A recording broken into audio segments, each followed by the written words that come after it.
Hello, my fellow humans, and welcome back to Scatter Love Tarot with your girl coming at you with another pick a card reading. We are all here sharing this human experience together, and this is a safe space to show up as your highest, most aligned, loving, authentic self. We do things differently here on this channel, so that being said, if the messages do resonate with you, it would mean the world to me if you were to like, comment, and subscribe below. Triggering statements may arise on the readings themselves. Remember, there is no obligation to force it to fit, and triggers can be a beautiful blueprint for us to deepen our healing journey. If you're interested in supporting the channel further, you'll find everything that you need in the description box. And your time and your energy are a true gift and a blessing today.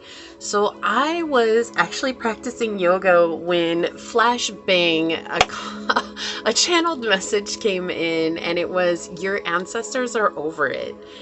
And they wanted me to do pick a card with this. And so the question that came through with that is what and why your ancestors are over it. And I was called, I've had this deck for a while. I have not used it. This will be the first reading that I've used this deck on. It's the Ancestral Path Tarot deck by Julie Gucia Watts. And I'm not sure if that's how you say her name, but this is the author of the deck. It only comes with the little white book. It doesn't come with the color, but this deck is absolutely splendid and beautiful and gorgeous, and they want me to do things a little bit differently today. I'm actually going to be drawing 3 cards for each pile from this deck, and this is going to give us an overall picture of what's going on and what your ancestors are over. And then I'm going to draw further cards on the reading itself, and I will be drawing 1 ancestral oracle card that we'll get deeper information from towards the end of the reading. But this is the first time I've ever done something on this level where excuse me, where I'm actually getting tarot cards in the intro instead of an oracle card. So, and I really felt called to do this. There's some really deep message that needs to come through for someone here that's definitely been doing some ancestral work. But with that, let's first open up this reading with our prayer, and then we will go ahead and dig in and find out more about this channel message that, I mean, when I say it was flashbang, it hit me like wildfire while I was in the middle of yoga. I was totally just enjoying myself, present with what was happening, and it came in like a shot. So I feel like it's a very important message that needs to be put out as soon as possible. All right. My beloved source and beautiful ancestors that are assisting us along our journey, we know that you're walking this path with us. We know that you're helping us with this journey. And we know that there are a lot of battles behind the spiritual closed doors that you're fighting for us, that we don't have to, but sometimes we do get caught up in it because there's so much that's happening outside of us and outside of our control, and that it just seems so strange sometimes. Like, why is this the energy that people or situations around us choose to show up in, and knowing that we have no control over how they are, or we have no control over what they choose to do? And drawing back to ourselves can sometimes be a challenge because we just want people to open their eyes and see the truths that we see, and see the reality that we see, and see through our own eyes. And yet it's impossible. It's impossible to ask them to eradicate their experience so that they can in turn have experienced life through our journey. It's just not going to happen. Even people who've lived the same or very similar paths as us will deduct their own reasoning and logic from it. And thus, that is why there are as many perceptions and perspectives on the world as there are people. It doesn't make it any less frustrating. Even though we are in the business of accepting, forgiving, moving on, growing, and remembering that we are enough, we are human. And it makes sense that sometimes being human also means that we're going to get very deeply involved and connected with a path that's not ours, because it feels so personal and it feels heavy, and we don't want to carry that anymore. And so today I ask ancestors of ours and source that you help us put down the baggage, the burden, the skeletons, what other people are trying to force us to carry. May you help us relinquish these heavy loads so that we can stand tall with a fresh, clear mind moving forward for all of our journeys. As these words are spoken upon this tribe and onto this reading, so shall they be. Amen. Aho. Ase. Thank you, thank you, thank you, my beloved source. Thank you.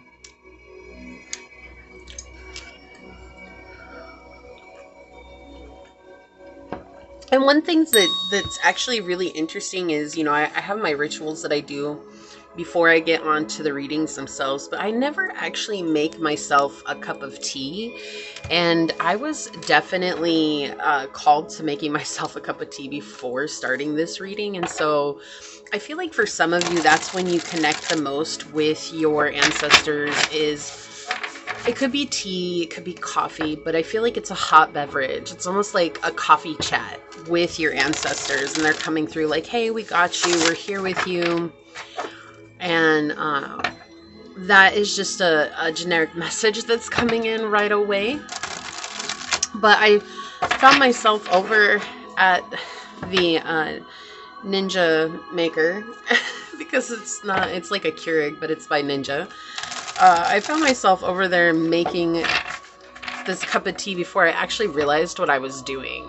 And then I started laughing because I was like, I never do this. I never actually make myself tea because I usually just drink water. That's what I drink most of the day. So, and I do drink a little bit of coffee, but not much. I don't drink a lot of coffee. And so today I haven't had any coffee. I actually just drink water and found myself making myself my bedtime tea, which is chamomile lavender. So there's something calming about this reading for someone as well. All right, pile one. What and why your ancestors are over it. So ancestors of pile one, what would you like to share with us? What and why your ancestors are over at pile one? Okay, so this one wants to come through. This one wants to come through.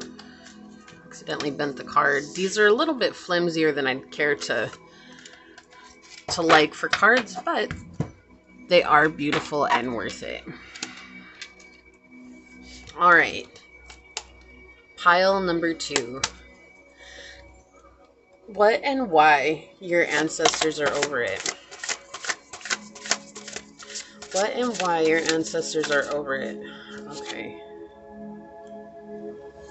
This one. This one. And this one. Thank you. All right, pile number three. What and why your ancestors are over it. Thank you. This one. This one. And this one. Don't worry, I'll get an overall energy here on the bottom of the deck. We've got we have the Ace of Sacred Circles.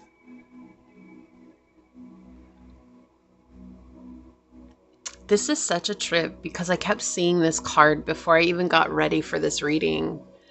It didn't actually come out during the shuffle or anything like that. It was just this card is the one that kept coming forward. And I didn't mention it because I assumed that it was for me. And now seeing that it's coming out on this reading, I see that it is something for the collective. But I kept hearing the gift of ancestral wisdom that will help you blast through any barriers in regards to the physical realm. The overall collective energy right now is almost as if we're waiting for the exhale in our breath, or also waiting for the inhale. We're in that moment of pause. And it's so interesting they want to bring this up because the other day I was journaling about this very thing, and I do a lot of automatic writing, which I don't actually share much on my channel, but a lot of automatic writing that comes through, it often leaves me completely, profoundly in awe. But this very thing that's coming through for this reading is that motion. It's the moment in between the breath, the pause, but it's not a pause. It's actually the suspension, the motion, not the action, the motion that happens after the action. And that is almost as if you were to think like someone who has telepathic abilities, or not telepathic, but what is it, where they could lift things or move things with their mind. You know, thinking like in X-Men or something like that, so you can get a good picture of it. It's like when Xavier has everything suspended in the air, and it's just holding in the air. Nothing's touching it. Nothing is holding it up. It's just there from the energy that was expended. And then it either falls or it gets thrown or tossed. Then the action follows the motion, or the motion follows the action. So it's that suspension, which is actually motion. And this is what we were talking about. And I was asking more questions about this, but this is what's coming up right now, is that you're in that moment of pause, in the stillness. And they're over it. What they're over is the fact that people are seeing this as a moment of weakness that are in your life, or they're seeing it as almost like, I'm going to kick you when you're down. And all you can do is hold. You can only hold. There's nothing else you can do. And so you're in this constant state of motion without friction. There's no friction right now. It's like a free spin, you know, like when you drive a standard car and you push in the clutch and the flywheel is just spinning, right? You're in this motion of the journey, and the gift that comes from this motion in the stillness and in that presence is the wisdom and the ability to barrel through anything that is holding you back. And what your ancestors are over right now is that people thinking that just because things don't seem like they're moving forward for you doesn't mean that you're weak. It doesn't mean that you're not going to get it. It doesn't mean that things are falling apart. It doesn't mean that the people and the naysayers who were very vocal about you not ever being able to do what you wanted to are right. And why they're over it is because you were never someone who deserved these things. In fact, many times I feel like the people who were hardest on you are people that you may have spent a lot of time encouraging or lifting them up for their own dreams and their own desires and their own wants. Like, you were always the person that was like, yeah, I believe in you. I know you're going to get it. I know you're going to do really good. And you were always the encourager. And this is why they're over it, because it's okay for when someone needs you to support them. But when you need someone else to support you, it's like crickets, or it's a barrage of malicious words and intentions, as if that doesn't matter, and it does. And this is what your ancestors are over, and this is why they're over it as a collective. So I do feel like this is going to be the underlying message that we tap into with this particular reading. But just know that they're saying here that we're giving you a physical gift, not necessarily monetary, okay, not necessarily money here, but we're giving you a gift so that you can begin to blast through physical barriers in the physical realm without worry, and you'll be able to take action over that pause, that moment of motion, the free spin upon which you are finding yourself in right now. You've not done anything wrong. You did not deserve the way these people are treating you. You never accrued this karmic debt, or anything along that. It was the fact that these people just felt insecure because you growing on your journey made them have to look at their own demons and the things that they weren't doing for themselves. And that's going to elicit a lot of different emotions.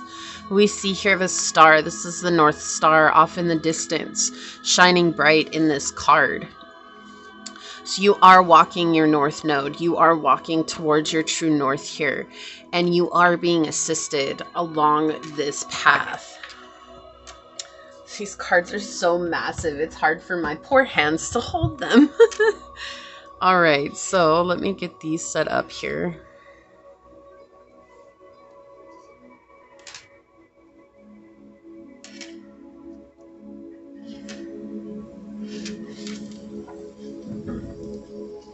It's a tad windy today, so you guys might see the camera move a tad bit, or you might hear the awning outside making some noise. It's not too windy where I'm at because I'm blocked from it, but sometimes it does grab the awning and moves the awning.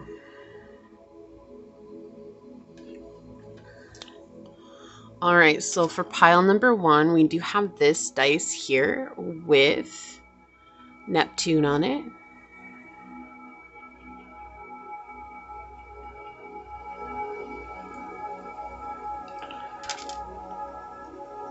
Or we have this piece of garnet for you to choose from.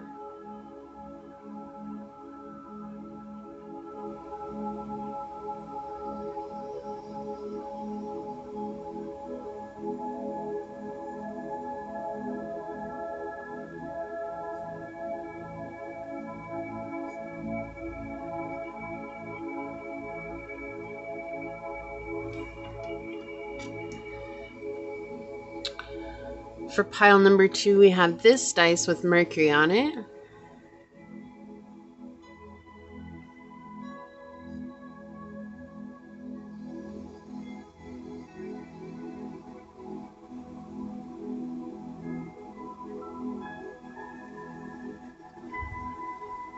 We have this blue apatite for you to choose from.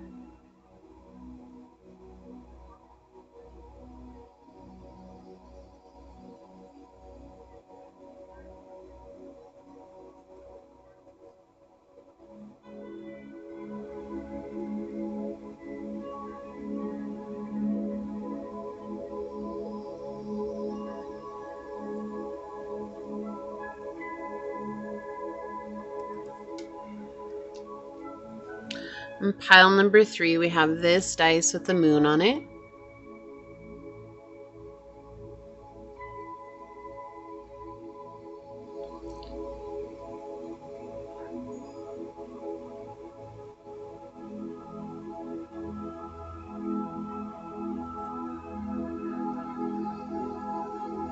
We have this moonstone, and that was a total accident.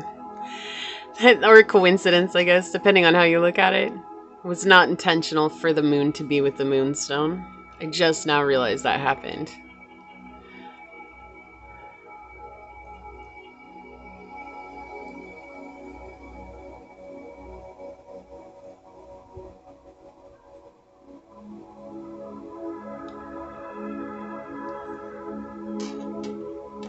So we have pile 1, pile 2, and pile 3. Whichever pile you felt drawn to, that should be the one for you. And I will see you over there. Hello, my fellow human. If you were drawn to this dice with Neptune on it, or perhaps you were called to this piece of garnet,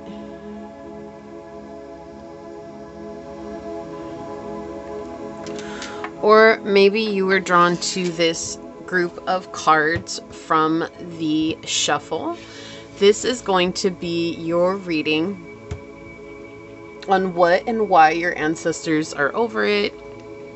We're all here sharing this human experience together, and this is a safe space to show up as your highest, most aligned, loving, authentic selves.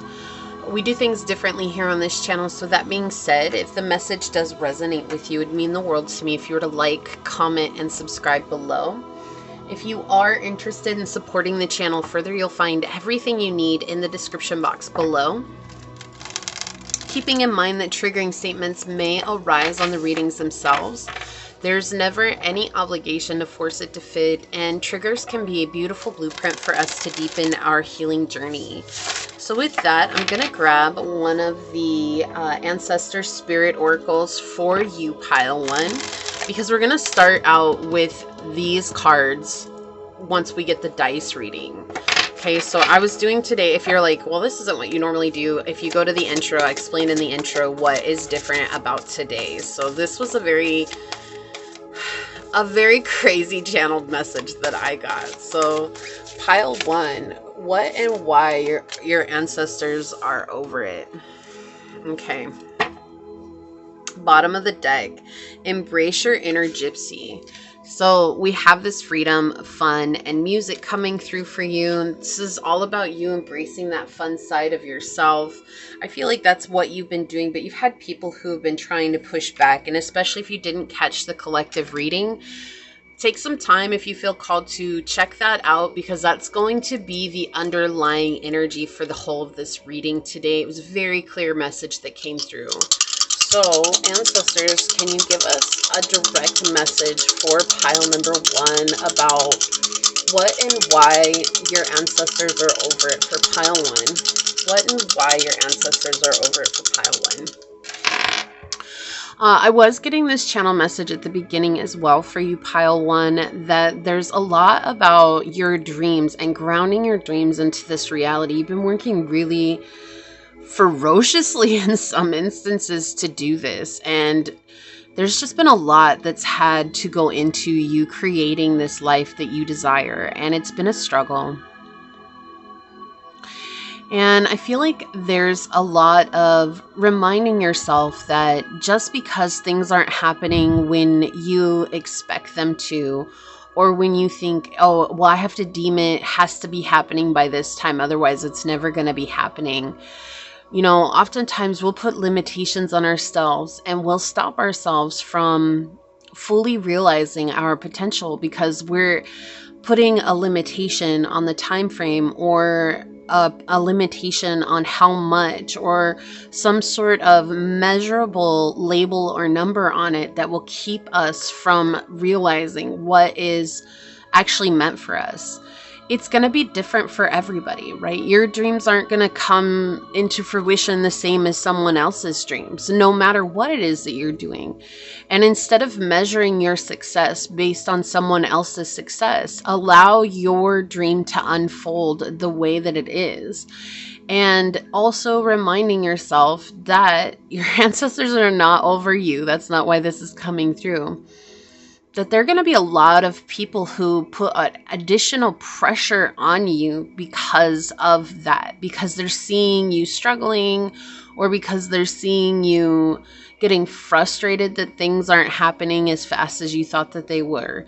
So there's a lot of people here that are coming in and almost attacking you in a way because of that, or trying to make you feel less than. And that is something that your ancestors are over right now. Yeah, so yeah, the 12th house, you had Neptune and you've got the 12th house coming through. We've got Leo energy and Venus. Like, that's the other thing, is there's a lot of drama that's happening around you. And I feel like this is something that your ancestors are also over as well, because there's energy surrounding you at this time, pile one, where it's like people recognize you in a peaceful state. And it's almost like, oh my gosh, pile one can't be at peace. Like, I have to create something dramatic and over the top and get them to be bothered and you know, disrupt their peace, because if they're at peace, then that's a problem for me, or that means that they're being lazy, or that means that they're not doing what they need to be doing. And so I need to make sure that I dump my chaos and drama onto them. And the ego, right? The ego's at play here. And also, please, I'm going to mention this. I'm not saying that this is what I'm feeling, but there might be one or two of you that are the drama starters here, okay? I'm not saying everybody is, but I'm just saying that it is coming through. So there's someone who needs to take accountability for starting the drama themselves, because it might be something that your subconscious has grown accustomed to, or it's something that you're used to. Like, this fear of stillness is creeping up on you, and so you start drama so that you don't have to sit in that stillness and be with the emotions. And that's something that is coming in here. What your ancestors are also saying here is that you have come a long way, but you're also carrying a lot of guilt. And a lot of guilt derives from the way that people have been treating you. And it derives from the corners that you've been backed into. And they want you to really embrace your courage, your strength, and your self-confidence and move forward. Because when you do, you're going to start magnetizing a lot of good things into your life. You've come a long way on your journey, and you've overcome so many things. And you've also healed the inner child. So no, you're not deserving this drama that's in your life. You're not even calling it in a karmic way. This is literally ending cycles for you. But also, there are people who have problems with you ending those energetic cycles, and thus, to maintain balance in the chaotic mobile of life, they're trying to overcompensate for the lack of your reaction, which means that they're overly trying to create extra drama for you here to make things extra difficult, while you're just trying to live your best life. And if you guys are wondering what this little noise is I actually made myself a cup of tea, and I talk about that also in the intro. This feels like a coffee chat with you and your ancestors for some reason, and that was something that I went over, because I actually don't usually make myself tea when I do readings. I usually just drink water throughout the day, and so I drink this tea before I go to bed, and I found myself over at the machine making myself tea before I even realized what was happening. So all right, we're going to take a look at these cards and get a little bit more information on this reading, on what and why your ancestors are over it. And I may draw some additional cards. We may get the whole picture with these. We're going to see, okay? So we do have the Star. These cards are absolutely gorgeous, by the way. So we have the Five of Circles. Okay. And we have the Two of Cups. Yeah. So there's this energy that there's a lot of hope. And I really, especially for you, Pile 1, I would definitely say check out the collective reading at the beginning, because we even talked about the North Star, right? Because we got the Ace of Sacred Circles. And I was really drawn to talking about the star up here, and it looks very much like the star card here. Okay, so just pointing that out. It's time-stamped in the description box if you feel called to watch it. That will have additional messages for you. This is a balancing out of energies right now. Energies that have made you feel...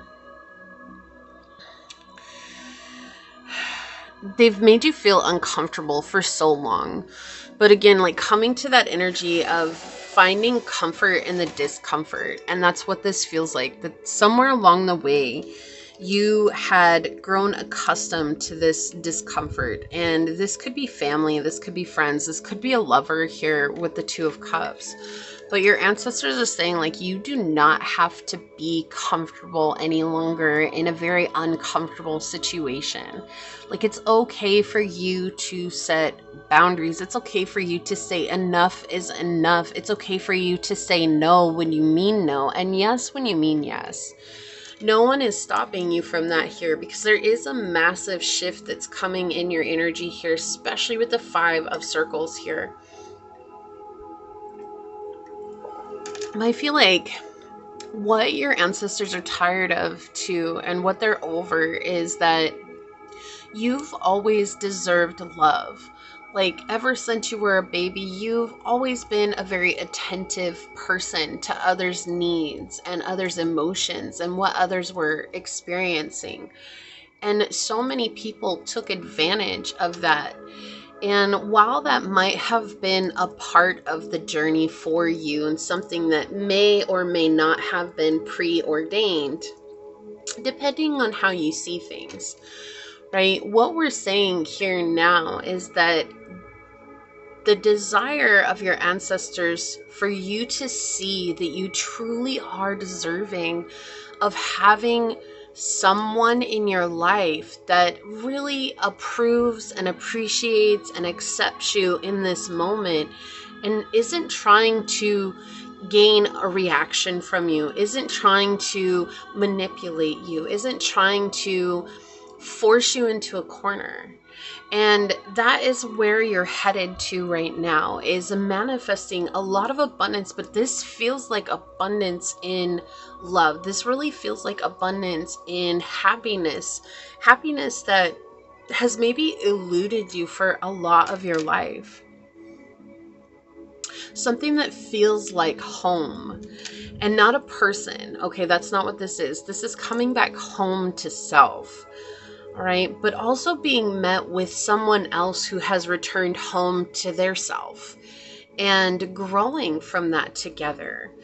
And this is also this balancing energy of the masculine and the feminine here. And I feel like the more that you balance those energies, the more that you're able to stand in this place of active, receptive, active energy, you are continuing to, I guess alienate is the word that's coming through, but maybe it's not alienate as much as it is triggering demons. But alienate was the word that wants to come through. You're alienating others' demons. It's not something you're actively doing or something that you're consciously trying to do, like to irritate others. It's just, again, they're not healing and they're seeing you find moments of peace, moments of stillness, moments of quiet reflection and happiness and inner dwelling, right? That's what is home to us, is that inner dwelling. And that inner dwelling is creating a lot of fire. And you've already walked through the flames and you've come out changed, unscathed and changed. But your flames are fanning over onto others' very dry fields and causing all of a sudden huge outbursts of fire, and they're getting burned because they're not tending to their inner garden, right? They're not watering it, they're not nurturing it, they're not cultivating it, and so it's become a very dry, vast, burdensome land filled with nothing but tinder.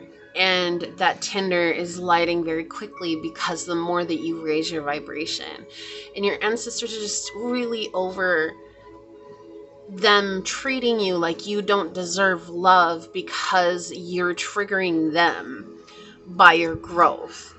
And your ancestors have helped you through this process, and they've helped you through overcoming so much, and they've helped you to getting to this point of recognizing just how powerful you are. But at times you still question that power because there is either one person here all the way up to a group of 5 people here that are constantly trying to make you question whether or not you have the abilities, the capacity, the skill to do what it is that you're doing. But it doesn't matter what they think, because none of them are actually going towards the dream that you're going towards. So it's not about listening to them. It's about listening to your heart and trusting that your ancestors are helping you get there. This is also about you tapping into that emotional well that resides within and deepening what that means for you, the ability to dip into that at any one moment and to reflect on what might be just beneath the surface for you. right? And the emotions that arise, whether they're triggers, there's something that's uncomfortable, there's something that is comfortable or ecstatic and elated, all of these things beneath the surface that are just about to rise up, when you're able to pick them up with a sense of acceptance and with a sense of clarity, you are thus standing in an empowered state of acceptance and clarity for yourself. And that's where your ancestors want you to come. You're already on the north path. You are headed towards a life that once you only dreamed of, and maybe it hasn't manifested yet, but that doesn't mean that it's not going to manifest. And they don't want you to stop. But they are over the fact that there are some people here who were given roles in your life with the opportunity to show you love, and they chose to feed their own fear instead of choosing love. And that's neither here nor there. That was their choice. That was the free will that they were given. But your ancestors are over it because this is something that has happened for many generations in your family, pile one. And that is, they're at their wits' end with this, and they are not desperately, but they are frantically helping you to move beyond these limiting energies that have been making you feel the way that you've been feeling.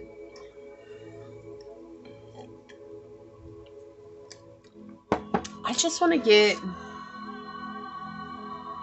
So I'm looking at... I'm going to get one of these. Okay, so I'm actually going to get two of these. Is there anything else? Yeah, family. Specifically, maybe a grandfather, a father, a brother, someone who has money and is using that over you, or who has used that over you. But with this combination of cards, there's someone here or a group of people here who think that they're better than you because of their rank among the family, or their rank among your friends, or their rank in society, their title in society, or the amount of money that they make, or the fact that maybe they've had to assist you on your own journey. And so there's this feeling like I have a right to hold this over pile one's head. And this is what your ancestors and why they're over it, because these people, this person had an opportunity to choose to show up with love. And I feel like there was multiple times that this person was given an opportunity to do so. But because of their want to be accepted by everyone out there and not valuing the acceptance that you would have had for them, they have chosen to show up in a very twisted manner when it comes to you. Things are falling apart.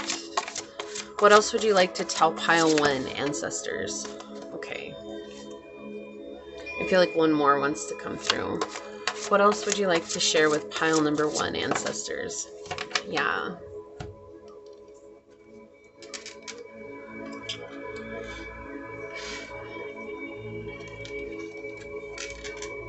Okay, so this could have been a mother and a father, because we got both the king and the queen of coins in the reverse.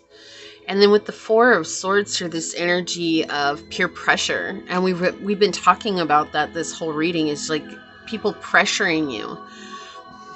Like if I pressure pile one, then I'll win. They won't do what they need to do, or they won't keep going down the path that they're going.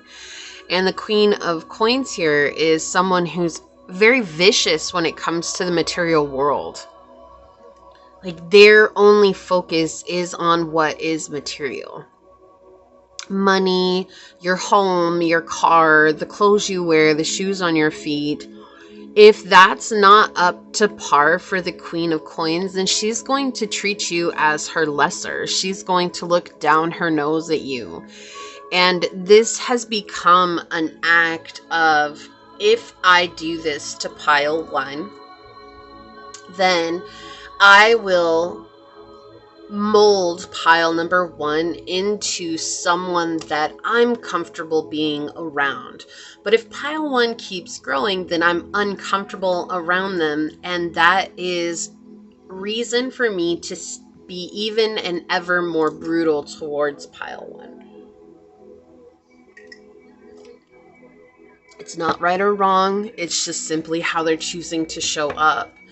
On the bottom of the deck, we have the Seven of Cups.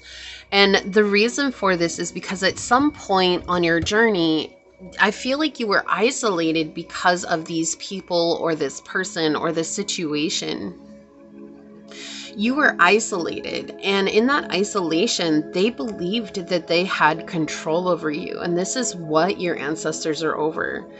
You went into a period of isolation, which was actually self-induced solitude that appeared like isolation to the outside world. For healing, you had to endure something that was quite terrifying and traumatic and heartbreaking along your journey. And this Queen of Coins and the King of Coins energy, they may know part of what it is that you went through, but they don't have enough empathy or sympathy in their bones to appreciate what it is that you had to survive. And instead, it's more about them choosing to make it about themselves. And the soul of this is that they're in a place of empty cup. And they are realizing that you know how to fill up your cup, and they want that for themselves. But what they haven't seen is that their cup or their bucket or their vessel to hold the liquid of life upon, in and around, has a massive gaping hole within it. And no matter how much you pour, someone else pours in, the only thing that it does is feed their ego and inflate them even more, because they will never receive the gift of what you have to give. And that's what also your ancestors are over, because you have so much love, kindness, and compassion to give. And part of this person's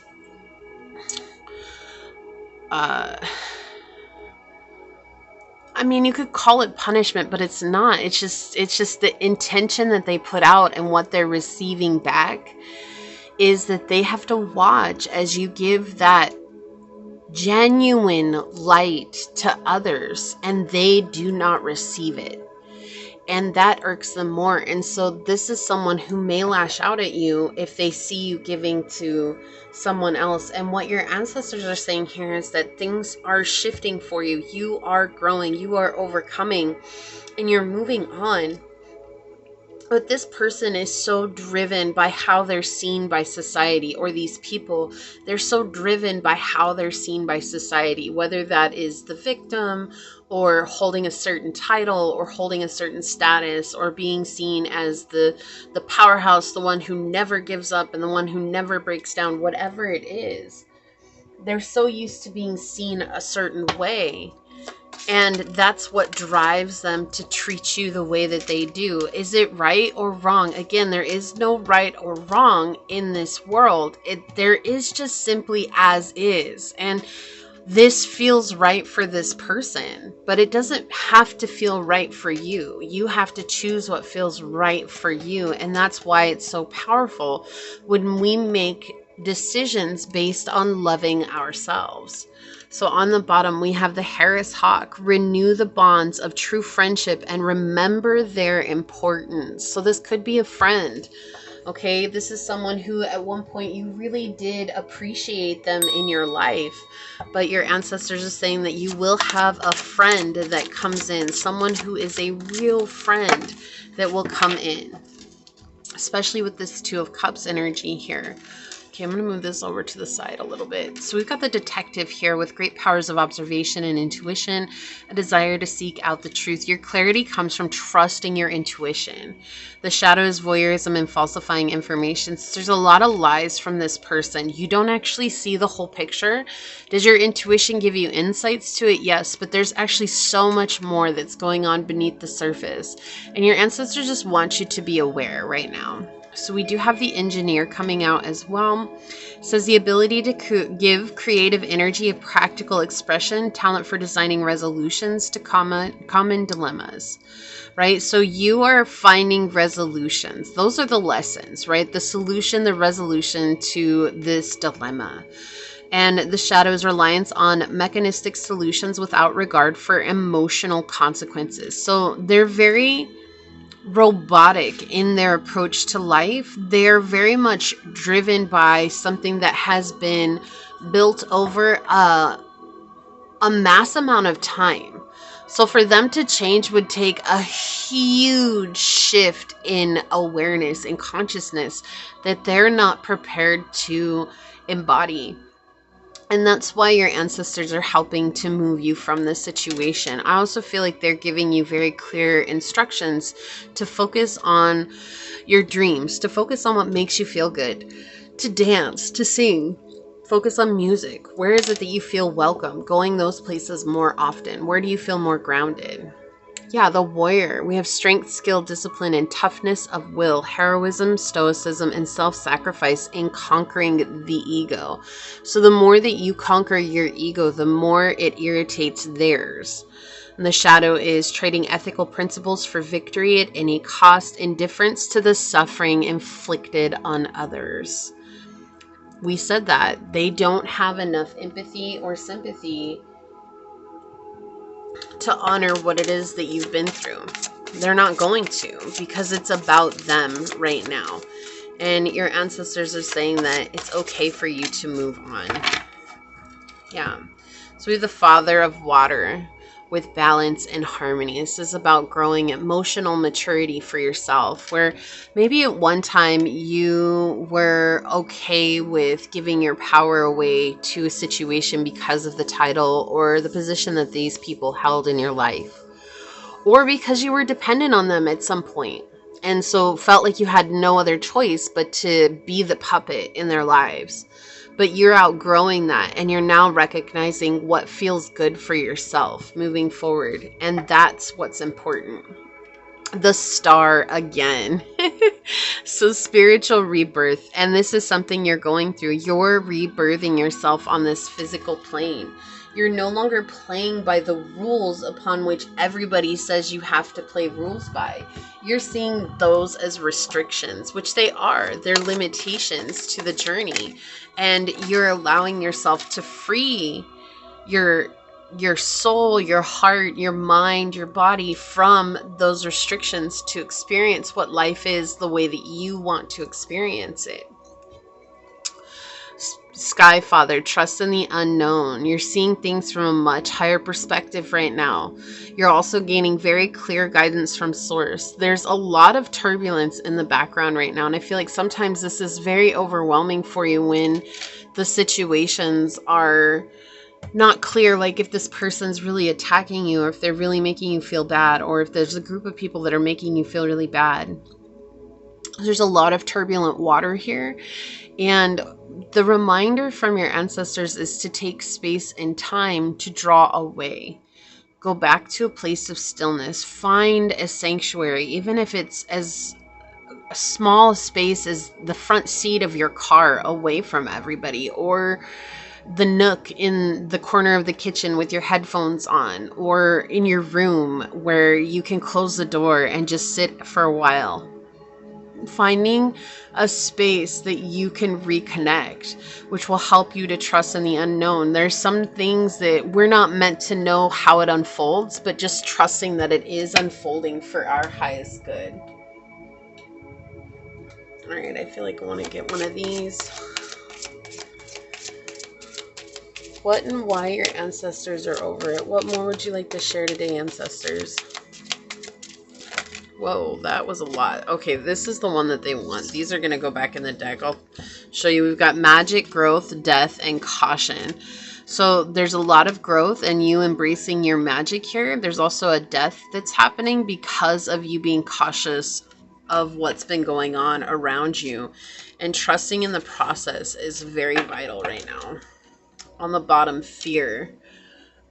The unknown, right? Trusting in the unknown. And then the fear card, this is all about stepping into the unknown. What isn't stable for us, what we don't know what's next. It's actually a very unstable place for us, but it has the potential to bring so much into our lives.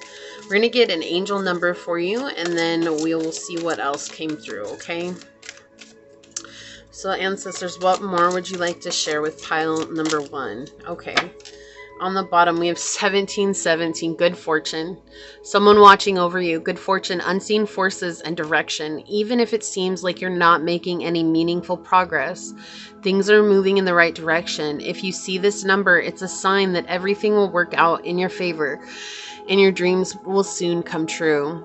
So things are moving for you. You're about to experience good fortune for yourself. And that's not necessarily monetary gain. And I just want to set that up for everyone so we can have realistic expectations. We need to stop looking at it, oh, good fortune is money coming in. It's money. Good fortune can be anything that makes us feel good, happy, and free. It's not just money, okay? And I feel like that's something that just really needs to be tapped on here for someone in pile 1. Okay, and this again could be this person coming in, someone that's going to support you where you start to feel good about yourself, and then money starts flowing in, right? But it's not going to be, I don't feel like for many of you it's going to be money first. I feel like there's going to be something here that makes you feel abundant in heart and mind, and then the physical abundance comes. Peacock, resist the alluring spell of those who would deceive in business and love. So we do see that there's someone here who's deceiving you. They've been deceiving you. They've been feeling some certain way about deceiving you. Like they're not sharing something with you, or they're keeping really big secrets from you, and they feel good about that. Let them keep their secrets. Be unbothered by their secrets. Oh well. Cool. If you didn't want to tell me, you didn't want to tell me. At the end of the day, it doesn't bother me one way or another. They're looking for reaction. Don't give them that reaction. Mystery. And this is what's happening right now. You're stepping into your mystery. That's where your power is, right? Embracing the unknown. So the more you step into mystery of yourself and where you're going, the more it irritates this person. And so it's almost like they're holding on to certain secrets in order to drop them on you when you least expect it to get a reaction. And they're going to be woefully disappointed when you don't react. When you just are like, oh, and? You'd be like, what the heck? Well, that's the way it plays out, especially when you do this all the time to get a reaction from pile 1. And again, that's what your ancestors are over. They're over it because you never deserve to be put in a situation like that where someone was trying to manipulate you for a reaction. That's a controlling tactic, and it's very manipulative. Wise one. Grow within your current situation. So the thing is here, there's this quote, and I don't remember who said it. I wish I could remember who said it, but there's a quote that says, until we grow happy within the situation we hate the most, we'll never find peace and happiness in life. And it's not to say that you have to just absolutely love and admire everything that you're going through when it's difficult, but it's just that reminder to let go of outcomes and come back to yourself. When you align with yourself, you'll always find happiness because you'll always have the key to unlocking the door to happiness within yourself. 9999, prosperity, hope, optimism, liberation, success, prosperity, excitement, enthusiasm.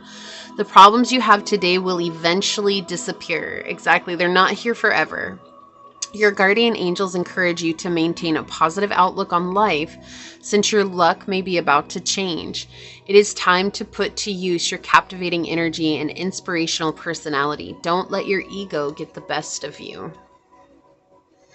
And then we also have 2112, a new beginning, hope, new beginning, fresh start, lifestyle purpose, and spiritual awakening, which we had spiritual rebirth with the star.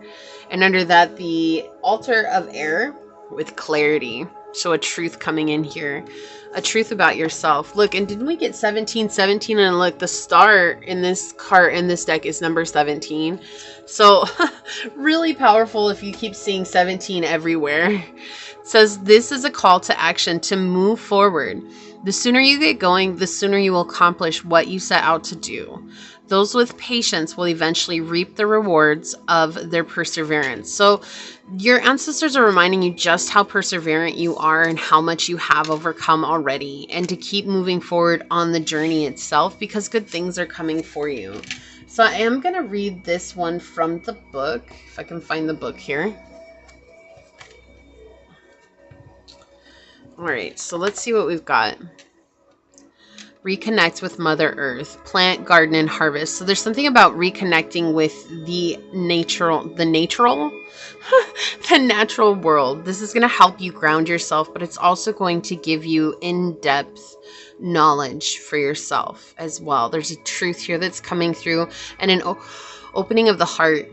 I also feel like for you, Pile 1, you're going through a spiritual awakening of the dark night of the soul. And so it's like you're going through this really difficult time, and you've kind of gotten to a point where you've been on autopilot for a long time, and that's okay. There's nothing wrong with that.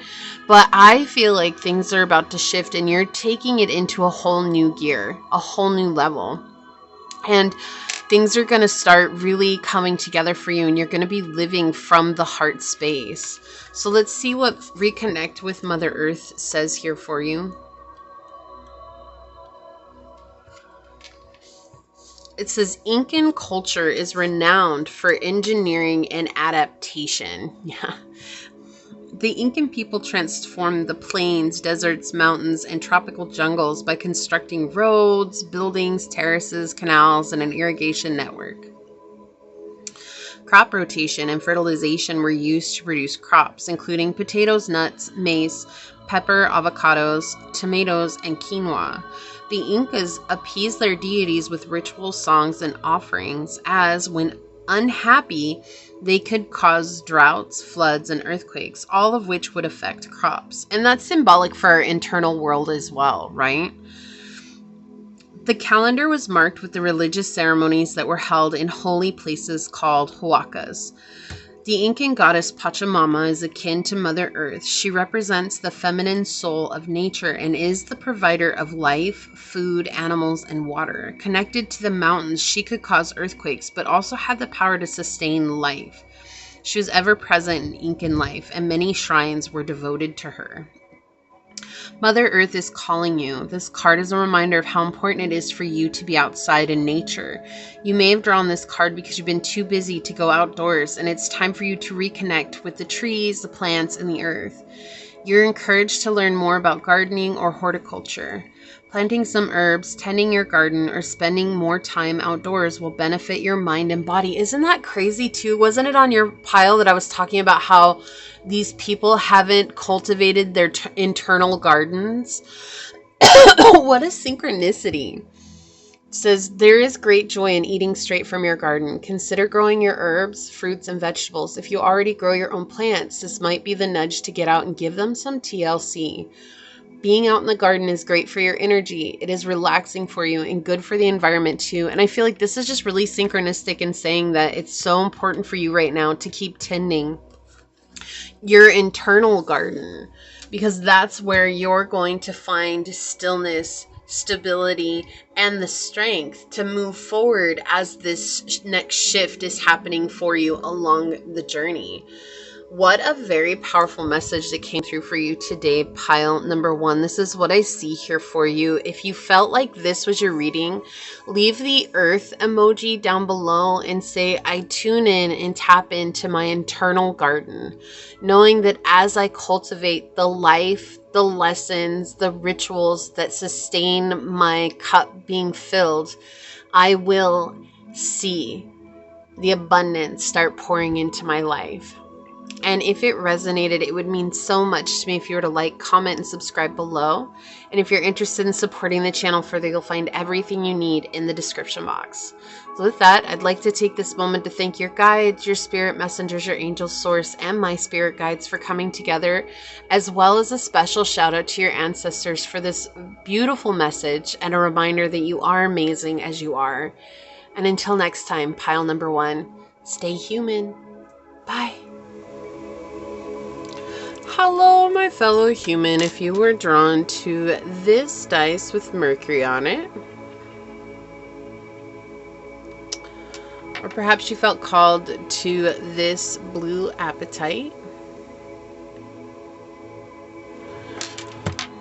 or maybe you were drawn to this group of cards during the shuffle, this is going to be your reading on what and why your ancestors are over it.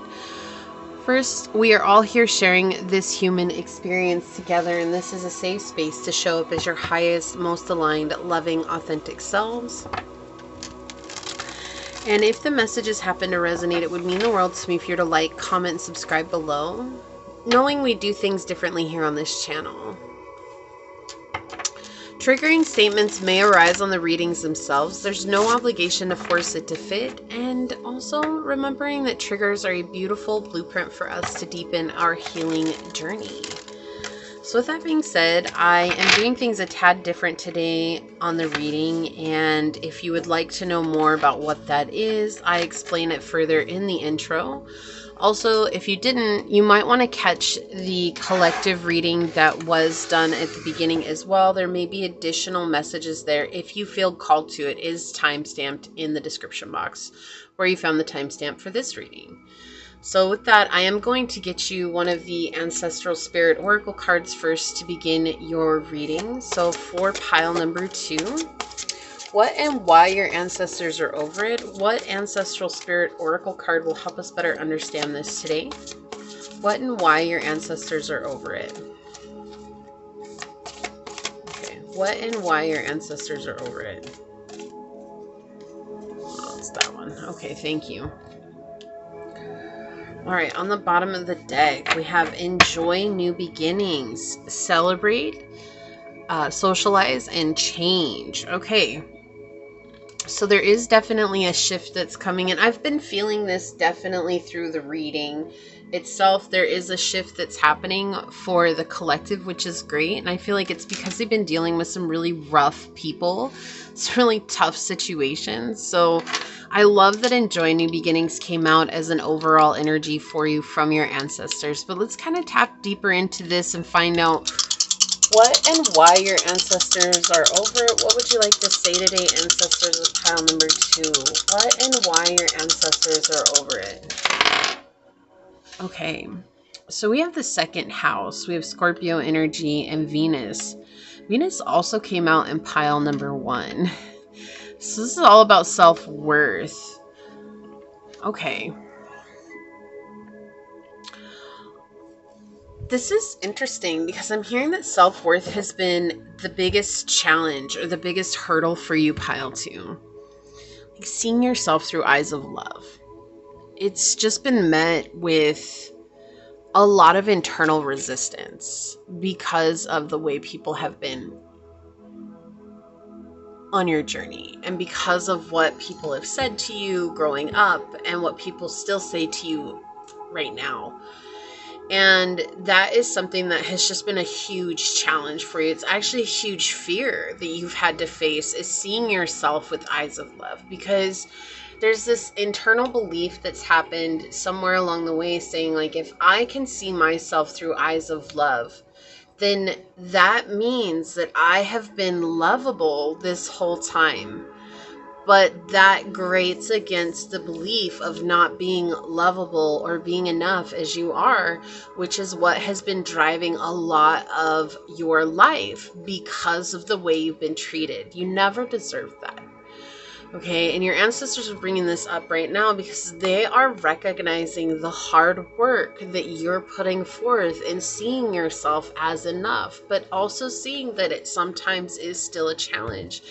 And I feel like what they are over is the fact that there are still people who have things to say to you when you have done nothing to provoke that from them. Like, they just feel like they can run their mouths because they always have, or because, they have their own triggers that they're dealing with, and again projecting that out onto you. And this is something that your ancestors are over. They never wanted you to go through these situations. It's unfortunate that you had to go through these situations. It's not something that you deserved.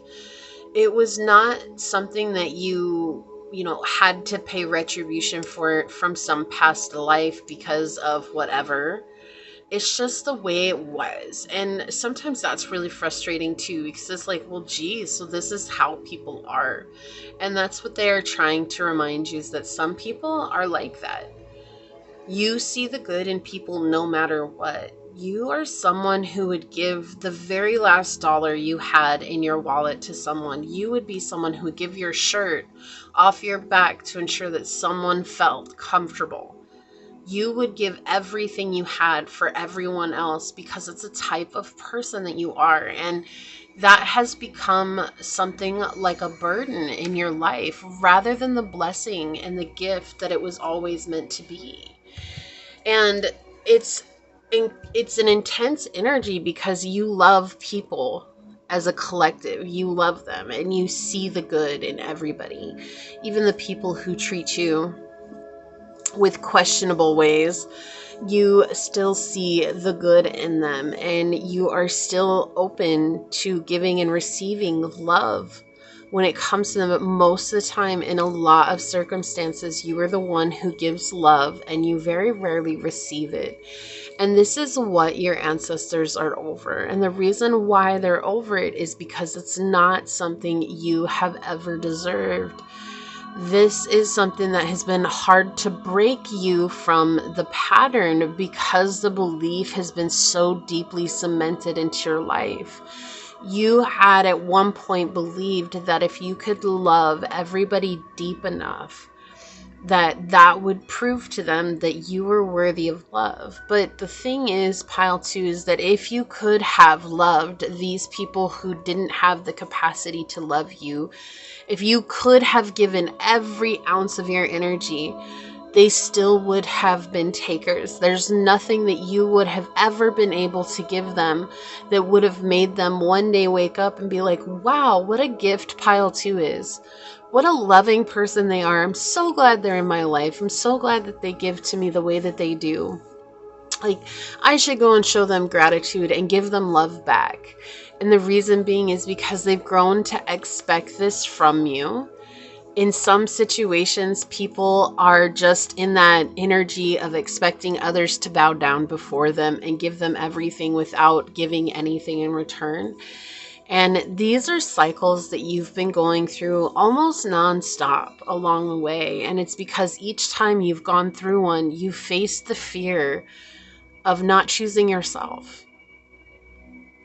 And every time you face that fear of not choosing yourself, or of choosing yourself, maybe is the better way to phrase that, the fear of choosing self over others, right? A question came up in my journal. I talked about this also in the collective message, which is interesting that there's another energy that's coming through. Recently, I started a show, and I think it's called Cash Hero. It's on Netflix. It's a very interesting concept. I remember watching the first episode, and they're in Korea. It's from South Korea, and the guy, he gets 30 million won through the means. If you watch it, I'm not going to spoil it for you, but he ends up getting 30 million won, and something happens, and he is given strength and his strength is equivalent to the amount of money that he has on his person, cash that he has on his person. And watching this show, it was like, his girlfriend at the time, she's like, well, we don't need you spending any money, so just don't use your gift. Like, it's absolutely useless. When there's people who want to covet it because they see that the potential for strength is limitless as long as you have a limitless amount of money. And it elicited a response from me in a journal entry that I had, is that how many people if given the choice to choose between a life, somebody's life that they know nothing about, they don't know their name, they don't know who they look, what they look like, they don't know who they are, they don't know anything about this person. If they were given an opportunity to choose between a life and a lifetime supply of limitless money, how many people would choose the life? And it's a moral conundrum. But I know for a fact you, pile 2, would choose the life without question. You wouldn't even have to consider it, because life is precious to you and you see life as precious. But our society doesn't see it that way. And so they've been conditioned to believe that other things are more valuable than life. And nothing is more valuable than life. Because I tell you what, when someone's sick and they have all the riches in the world, but their riches can't buy them health, they wish that their riches could. They would trade in their empire for health. Why? Because health is so important. Breath is so important. Having a beating heart in your chest that works and helps your body function is important. These are things that people take for granted, and also oftentimes just don't even think twice about, because they're so busy chasing the bag. And for you, it's not like that. And I feel like that's another reason why your ancestors are over it, is because that is a gift that you're giving to the world, is reminding them of the beauty that comes from seeing the preciousness that is life. You're an embodiment of that. And being an embodiment of that means that you're literally touching people every time you go somewhere with that gift, that your life means something. Your life has power. Your life is precious. You are a gem. But that has been burdensome because it's not been reciprocated back to you in a way that makes it feel even worth holding that as a gift. And that's something that's been really a challenge for you. Wow, this dice reading just went really, really deep, but that's what's coming through with the dice. And your ancestors are really wanting you to see your worth and your value by choosing yourself over other people right now. Because when you can come to love yourself the same way that you oftentimes have loved strangers and people you know nothing about, then this amplifies this gift in a very grounded and magnetic way, and brings you even closer to people who will cherish you in the way that you deserve. But they're over the fact that there's a lot of people who've taken for granted that you are this way because it makes them feel so good. And it's like a high. It's almost like a drug addiction, right? It's a high that they keep coming back for more, and they keep draining you, and they keep bothering you and burdening you with their life, but also comparing you to things that are physically tangible that actually hold no value except for the value that humans have placed upon them, not because it's intrinsic value.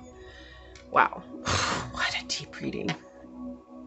Okay, let's check out your cards. And I may get some more cards. I know I said in the intro, for those of you that watched, that I was going to, but we're going to see, because these cards have been really... This is my first time using them, and I was just really impressed with how they played out in pile 1 as well. So let's see what we've got going on here. We have the Emperor. Wow.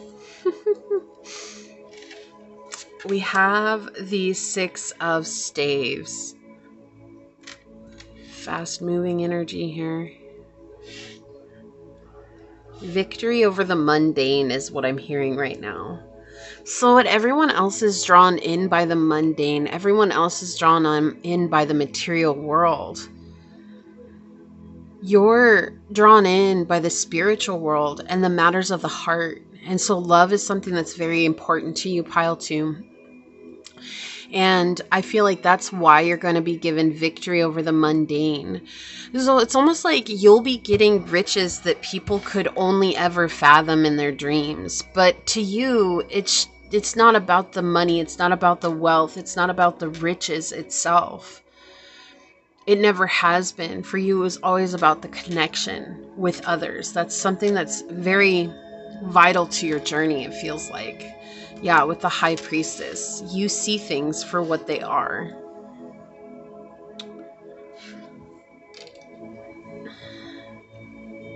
You know, the Emperor is represented by Aries. Aries, I love Aries. Because they're the baby of the zodiac, they're okay with being dependent on others in a very conducive way. Okay, and I'm not saying codependency. I'm just saying, like, when you think about the babies in life, babies are dependent on their parents, right? They expect their parents to feed them because otherwise they wouldn't survive. It's just it's the way that it works, right? And Aries at times have that same mentality. Like, they expect life to support them because that's the way that it's supposed to be.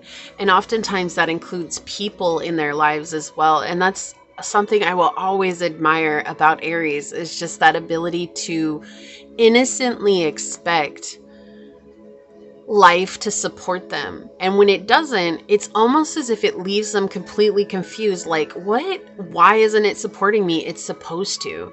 Versus someone like me who's a Pisces sun and has tons of Pisces placements in my chart.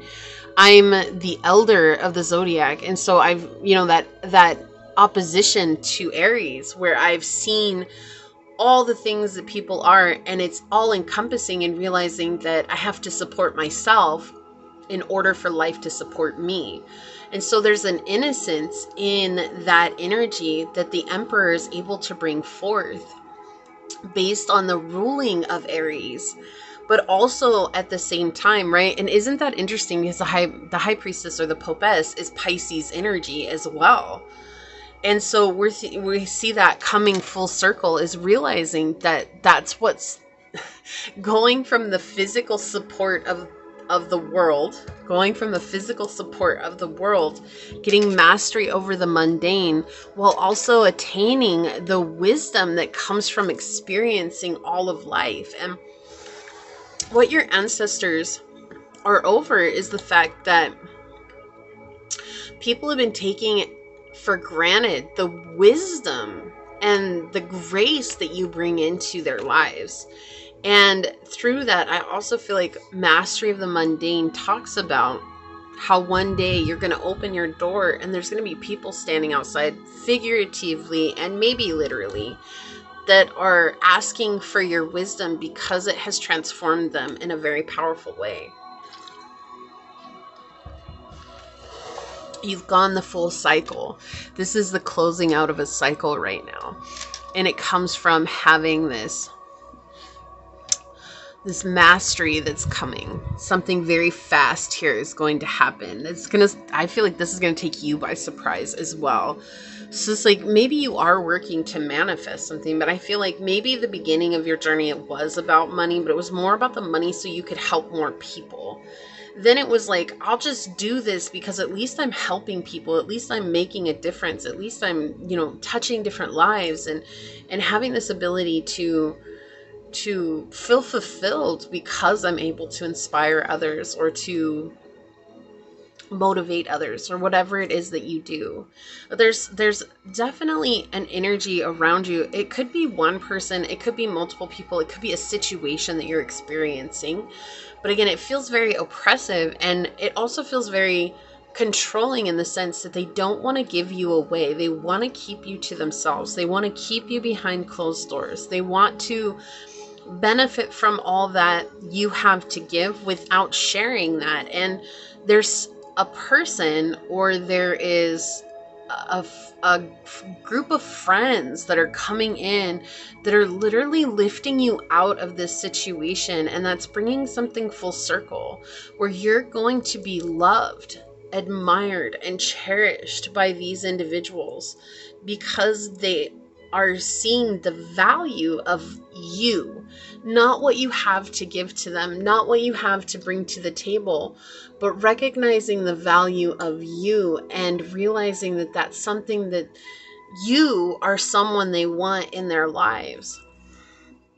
And so very quickly you go from something that feels codependent in nature to something that is spiritually freeing. And the rush of that, I feel it actually almost in a way forces you into becoming, I heard clergy, like a clergyman or like a clergywoman, like someone who becomes a spiritual leader in a sense. And or a person, a clergy person, someone who is, again, people knocking at your door saying like, I need your wisdom. Your wisdom has helped me in such a unique and profound way. And what is so unique about this is that people are now giving you everything that you gave to others without question, without worry. Like if you loan, I feel like for you, if you loaned someone money, you never kept tabs of that. You're just like, I'm loaning you money because you need it. And you know, it'll come back, whatever, whether you give it to me or whatever. And you've definitely had to set some boundaries with that because you did have people who took advantage of that. But I feel like that's you. Like you're someone who, if I have it and someone needs it, I'm gonna give it to them. Like if it was somebody needed food, or if somebody needed a place to stay, or if someone needed, you know, assistance with something, like you're that person who gives to them in that way. And now, while people may still need you, there's like a turning of the tides here where your ancestors are helping to manifest these people who need you. There's an equal give and take relationship here. You're giving them the wisdom, the insight, the gift that you have. And in turn, not only are they receiving that with open arms and an open heart, they're also giving to you with an open heart and a clear mind. Whatever that turns into, that could be monetary, that could be spiritual, that could be encouragement, that could be friendship, it could be anything, right? But it's like, that's what mastery of the mundane is saying here. It's your ancestors are really tired of seeing you feel like you have to be at the bottom of the barrel because there's been so many people that have taken advantage of the gift of soft-hearted compassion and kindness that you have. You are truly walking as an embodiment of unconditional love in many, many ways. And I feel like you are still continuing to grow what that means in this lifetime. There is no true mastery over it because there's always going to be something else to learn. But to others, you have mastered it because you see it in a much more profound way than they could have ever hoped to see it. So yeah, they're saying that's a very clear message. Let's see if there's just something else that they would like to bring through here. Okay. Ancestors. What and why your ancestors are over at pile 2. What else, ancestors? Yeah, okay. Someone was abusing their authority.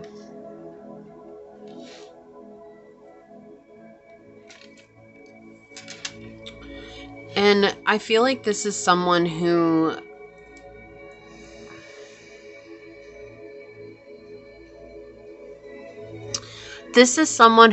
thought that they could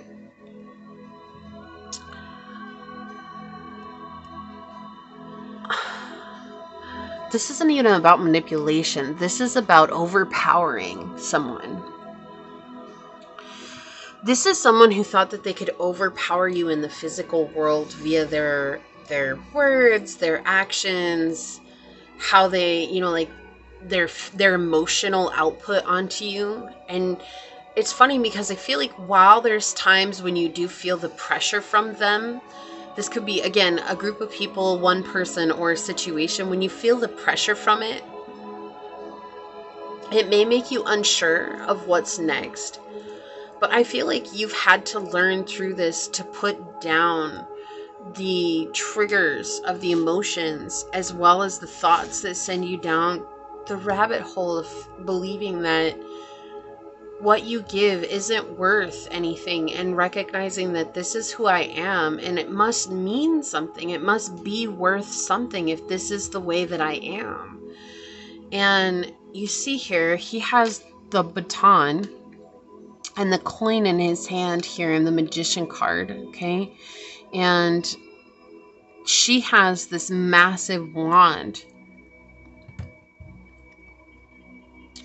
So there's a belief here that they have more than you, when the reality is that you're fending them off with something that appears very small in nature, but is actually massive in spiritual nature. And that's why they're confused right now as to what it is that is happening. Like, they can't quite put it into words how it is that you seem to be defeating them at every turn of the journey.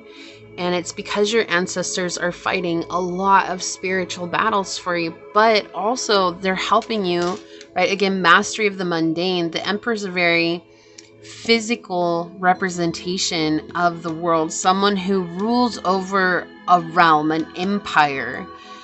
And then we have the Popess, or the High Priestess here, who is in a receptacle of the spiritual. Okay, so you're moving from the physical world, the mastery of the mundane, into a receptacle, a channel, a vessel, becoming a vessel for source energy, but also bringing that into the physical world. And through that, you're receiving insight that's helping you understand this energy, while also still showing up from a place of love, which is only infuriating this energy because they're no longer in control, or what they thought was control over you, because you've learned how to master your emotions and your mind.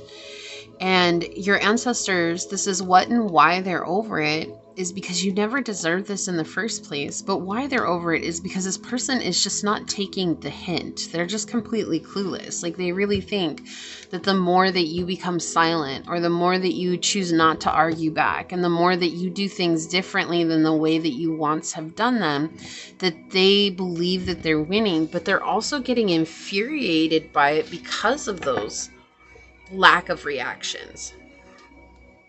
Yeah, so you could be dealing with a Pisces, or have Pisces in Mercury. You could also be dealing with an Aries, or someone who has Mercury in Aries, or you have Mercury in Aries as well.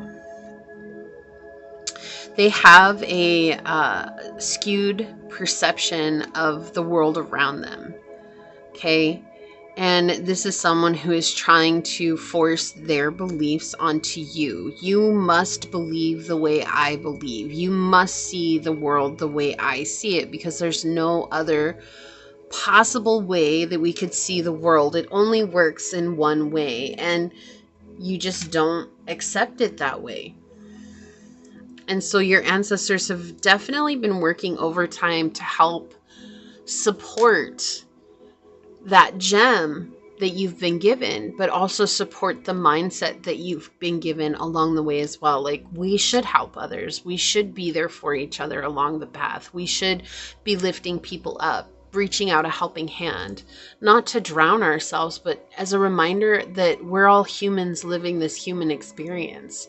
The more that we tap into our humanity, the easier it is to tap into that compassion that guides us. But I feel like the people that you've been dealing with are so distant from their own humanity that they don't even know what it is to be driven by compassion. And that's something that your ancestors are just, yeah, that's it. Like after everything that Pile 2 has done for you, and you still cannot understand how to act from a place of compassion. It's like your compassion is literally hitting a brick wall, but it's more than that. They're absorbing it, but they're just not learning from it. They're absorbing it for their own use, like fuel for their own agenda, right? Sun Sun Bittern. We have outflank adversaries by keeping a low profile and less threatened. Wasn't I just saying that, like, you're flying under the radar right now? Like, you're drawing back, you're being silent, you're no longer getting involved in the way that you once did. The reactions are coming to non-existence with you in your journey. And it's just because you're being led to coming into this more balanced place. Destroyer, releasing what is potentially destructive and preparing for a new life, enjoy new beginnings.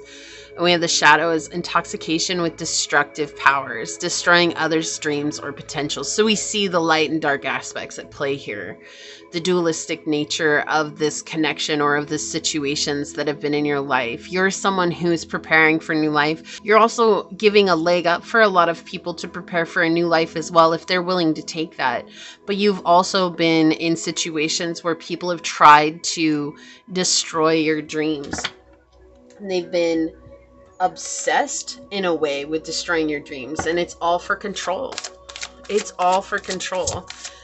To feed the big bad ego. I'm the my ego, what big teeth you have. All the better to taste you with, my dear. It's like feeding their ego is giving them that spiritual, it's like the energetic vampire, right? It's feeding that part of themselves. Father of fire, this is like King of Wands energy, passion ignited.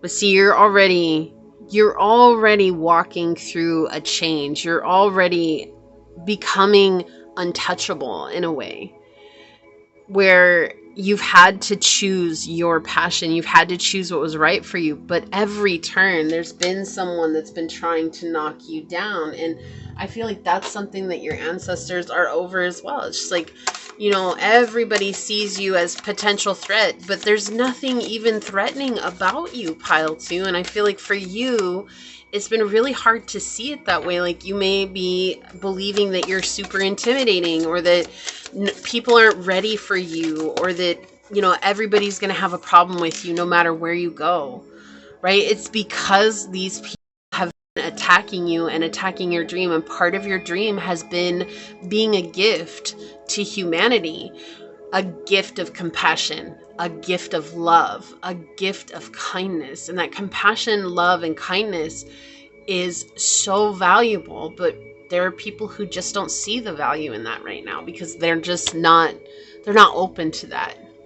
So we have the High Priest coming in here with intend and create. So remembering what it is that you're being led to do, trusting your intentions and your intuition right now. It's funny that intentions wants to come through. What are you intending to do? What is your intention as you move forward? Like, what would you like to see happen? And then understanding, like, what does that mean to you? If what you want to see happen comes to fruition, what does that mean for you, pile 2? How does that play out for you? Understanding that will help you be able to continue to walk this journey. Comfort. So I feel like this is a message from your ancestors saying that there is comfort in life, and especially with this new beginning. This is right around the corner, and you're going to be enjoying a lot of comfort and a lot, look, wasn't I telling that? Balancing out those energies. So balance right underneath that. So a lot of balance is coming into your life as well. And that's going to bring comfort, peace, zen, stability. Let's get an angel number. Thank you. Interesting that none of your cards flipped over. 1313. This number has been following me around. Justice. Exactly. Change, rebellion, guidance, justice, truth, character, and love. Get ready for the good things you've been hoping for. You were born for a higher calling. Put your energy into going towards your ambitions, and the universe will align itself to provide you with the right people, circumstances, and resources to make things happen. So this is a part of your calling, but also it's a part of your soul rebelling against constructs, against what people are deeming as normal. There's definitely rebellion here. You could have Aquarius highly aspect in your chart. You could also have Mercury in Aquarius is coming through as well. Also Venus in Aquarius is coming in. Wow, we have Roman tufted goose. Take heed of those who give warnings. So this is also a warning from your ancestors to not fall into the trap of believing that how these people are treating you is what you're worth. That's not. They're just people who aren't in alignment, and they're not going to come into alignment. Like, they don't want to change. They're bullies. Okay, these are bullies that you're dealing with. We have Avenger here. Desire to balance the scales of justice. Righteousness on behalf of society or oneself. So justice is coming, okay? The shadows resorting to violence in the name of a cause. Yeah, so these are people who are just taking their aggressions out on you. And justice is coming. The balancing of the scales. The completion of the cycle. The mastery of the mundane. The martyr. So again, with the hangman energy, we have sacrifice and self-reflection. So letting go of those beliefs that you may believe, right? Like I was saying, like, oh, well, if everyone's treating me this way, then I obviously don't deserve to be loved. That's the illusion that you've bought into. That's not true, right? That's an illusion that you have a choice to let go of. Will it be easy? No, but it is possible, and you are more than capable of doing it because you have such a powerful purpose here. We have warrior, be fearless and stand strong. And remember, you are a warrior and you have the ability to elicit change everywhere you go in a very powerful, profound, loving, and gentle way. Happiness. Yeah, you deserve happiness. This is also sacral chakra healing. This is my right to feel. You know, if you're angry about how people have treated you, if you're miserable about how people have treated you, if you're upset, if whatever emotion comes up because of the way some of these people have treated you, remembering that that's okay. It's all right. It's okay. Feel into that. Give it a voice. Have a conversation with yourself. Look, anger inside of me because of XYZ situation. Talk to me. Tell me how you feel. And don't cut any corners and don't leave anything out. Be straight with me no matter how hard it may seem. I want you to be 100% honest with me and let that unfold for you because that's how you feel through it so you can let it go. 1010, soul mission. Yeah, this is not a surprising energy. We have independence, soul mission, alone time, learning, healing, and aspirations. Take a few deep breaths and focus inward. You need time to think things over and consider your options. At this time, you must rely solely on yourself.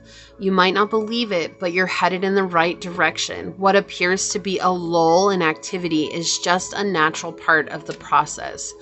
So you're walking on your soul's journey. You're walking on your soul's path. Another reason, if you feel called to check out the collective energy message, because there was a really powerful message of walking in the North Node, walking towards your North Star that came through in there. So if you feel called, definitely check that out. So we do have this Enjoy New Beginnings, but I'm going to read this card from the book and we're going to find out what it says. Move your body, dance, breathe, and flow. Look at this sense of freedom. Like also, again, the completion of a cycle, like going from winter to summer or winter to spring, right? So, or spring to winter. And that's the completion from Aries to Pisces, the beginning of the zodiac to the end of the zodiac, the reflection of ourselves through the astrological blueprint at the sky. Right? So this is a really powerful energy for you. This does feel like something's coming full circle for you. And so they're over it and they're helping to bring you to this place of freedom. Maybe you're going to be taking a vacation soon. Maybe some of you are going to go to Hawaii and there's going to be a huge change that happens for you after you go to Hawaii or somewhere where there's a beach. Okay? So it says Polynesian explorers journeyed long distances over water before settling in the Hawaiian Islands around 400 CE. They brought livestock, plants, and a culture rich with ceremonial song and dance. Why am I seeing right now too? What are those the ceremonial warrior dances, you know, where they're like, ha! And then they like stomp their feet and they're like, screaming and yelling, like that's something that's coming out. So maybe movement, like some kind of ritual dance like that will help you move through a lot of this energy as well. Over generations, the settlers developed a distinct culture of their own, unique to the Hawaiian Islands. Hula is a temple dance dedicated to the gods, goddesses, and village chiefs, usually accompanied by a song chant and musical instruments. Hula was divinely gifted to indigenous Hawaiians to connect them with their deities, their land, and their history. Hula begins with ritual blessings, prayer, singing, and chanting to honor Goddess Laka, the patron of hula, and the goddess of the forest and plants. The ceremonial dancers were extremely dedicated, as theirs was an important role in the community and required rigorous physical and spiritual training. So again, you're needed for the community, for the collective. There's something powerful that you have to give to the collective, and not just anybody can do it, pile two. You are encouraged to ground your spiritual endeavors through breath and body work. Your physical body needs your attention. Try regular low-impact exercises such as yoga, swimming, dancing, or Tai Chi. That will improve coordination, build muscle strength, and help you focus on your breathing. Moving your body is powerful as it enables you to become more connected with your spiritual self. Be aware of your physical needs. Get to know what areas of your body require attention. Set out to increase your physical strength. This is not a time for you to put yourself down or focus on anything you may feel is negative about your body. It is time for the powerful reclamation of your physical self, of your whole self. Actively work towards the best health possible. Dancing is also highlighted. Enjoy some music, relax, and let the energy flow as you move your body. And isn't it funny? This is what I was saying, is like you have a hard time believing in yourself or being kind to yourself. Like that was something that came through right in the beginning with the dice. And it says this is not a time for you to put yourself down and focus on anything you may feel is negative about your body or about yourself in general. So coming back to that, to move to those energies and to move those feelings out is to move yourself, right? And you are getting there. It's just been a process through this whole thing. So what a synchronistic reading for you, pile number 2. This is what I see here for you today. If you feel like this is your reading, leave a little sun emoji down below and say, by tapping into my internal power and loving who I am in this moment, I open myself up to the gift that is me. And if it resonated, it would mean so much to me if you were to like, comment, and subscribe below. And if you're interested in supporting the channel further, you'll find everything you need in the description box. I'd like to take this moment to thank your guides, your spirit messengers, your angels, source, my spirit guides, as well as a special shout out to your ancestors for coming through for this incredibly powerful message today, pile number 2. And until next time, stay human. Bye.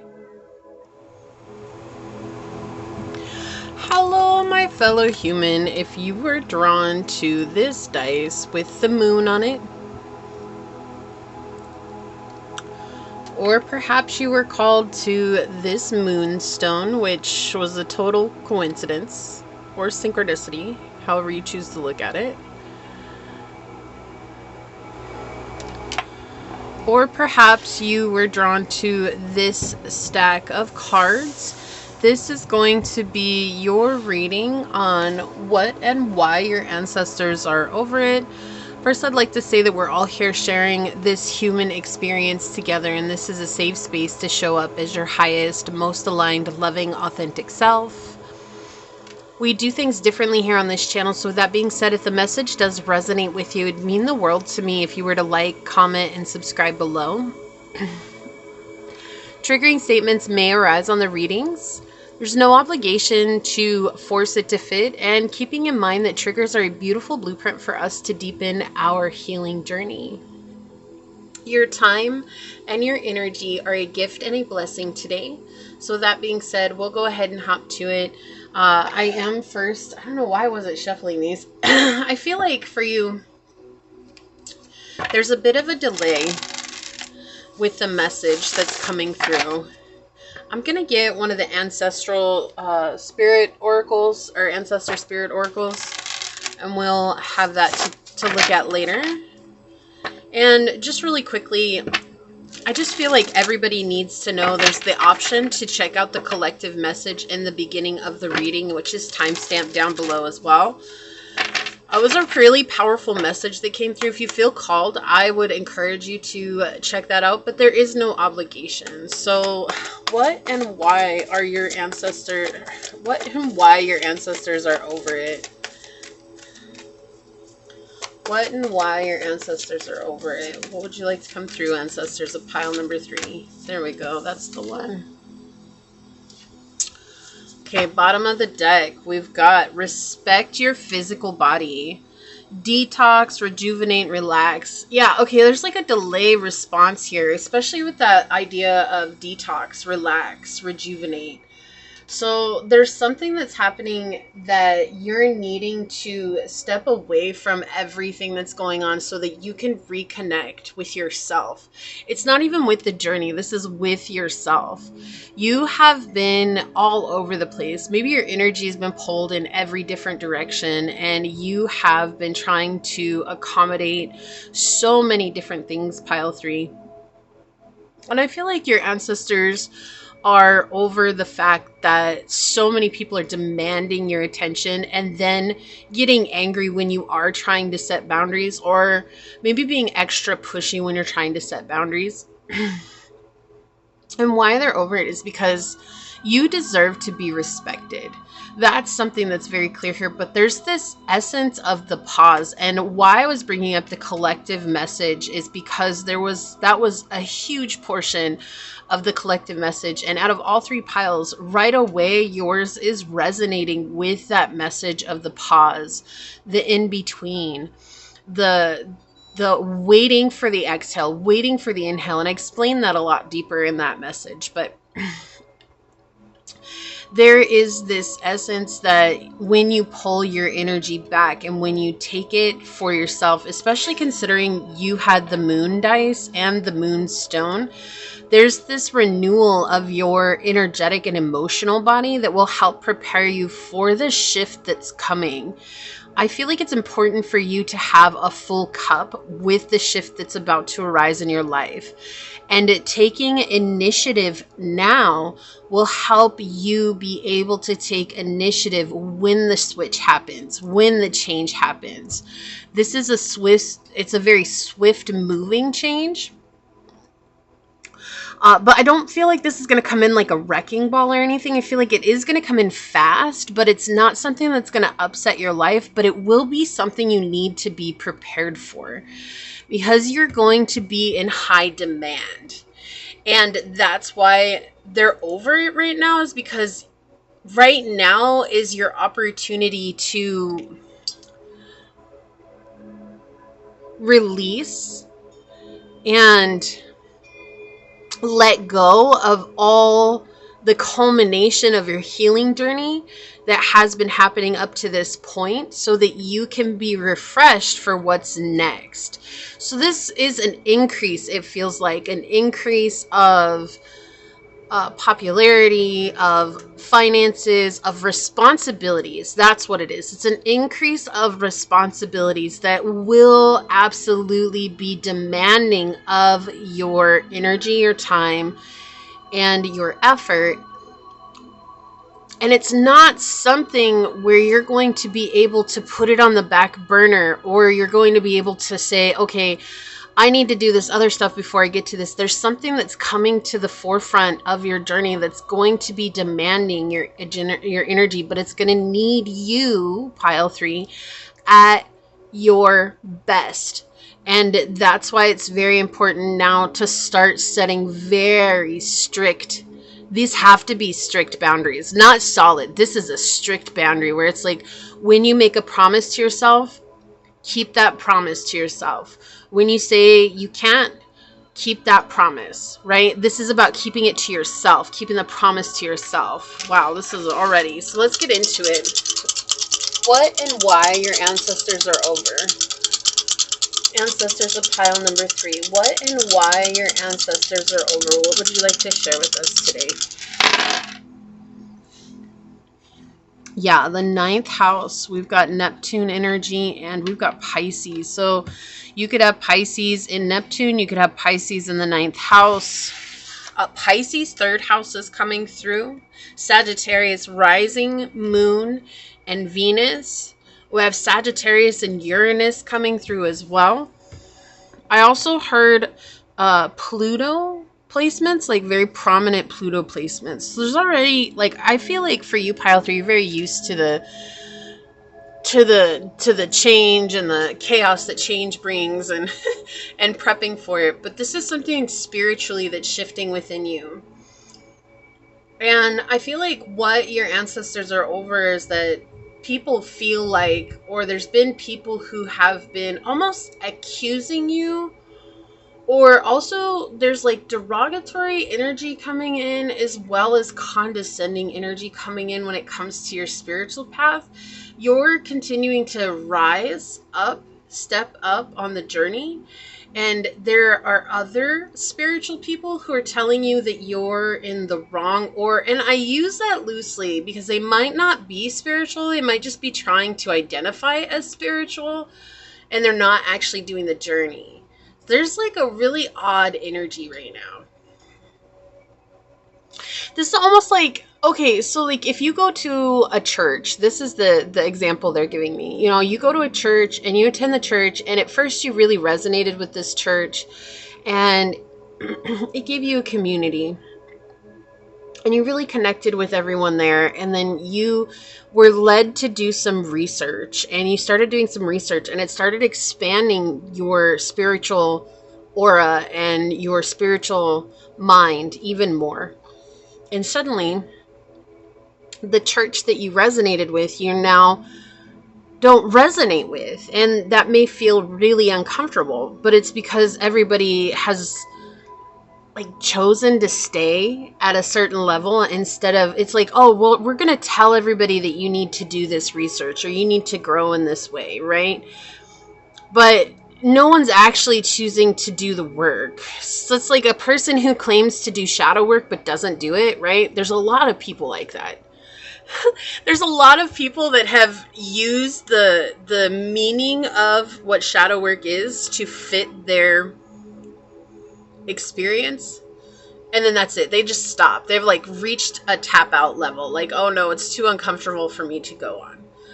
But your ancestors are saying that you continued to grow, and that there's been a lot of people that have drained you because you're continuing to grow, and they're staying at the same level.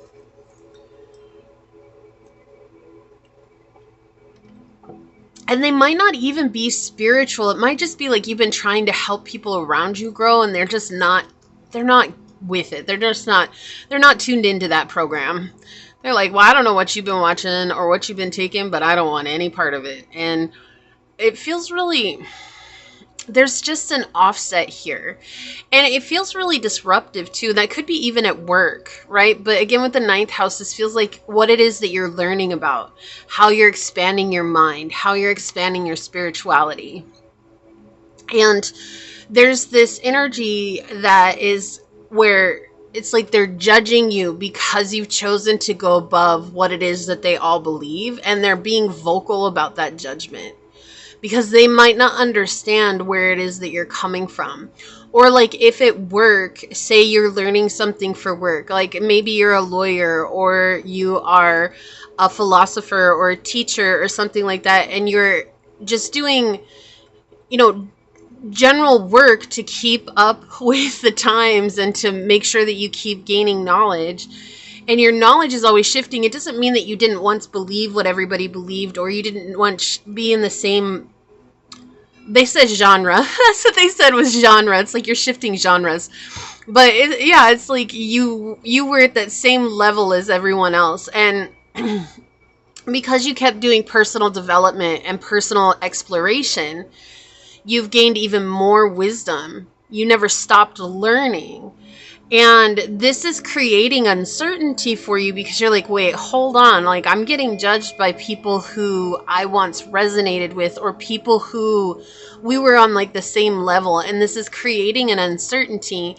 And this is what your ancestors are over, is people trying to diminish spirituality or diminish higher learning because they don't understand it. And they're tired of you feeling like you're doing something wrong because what you're doing is the right thing for you. Wow. So there's a lot of uncertainty and even guilt. It's almost as if you feel guilty for leaving people behind, or if people are trying to blame you and make you feel guilty for leaving them behind. Not your problem. Not your problem. If you keep growing, you keep growing. Do you, boo? Do you? Because at the end of the day, not everybody's going to understand how you see the world. Not everybody's going to understand the amount of knowledge that you've obtained. And not everybody's going to even be able to comprehend what it is that you yourself have gone through to get to where you are. That's not your business.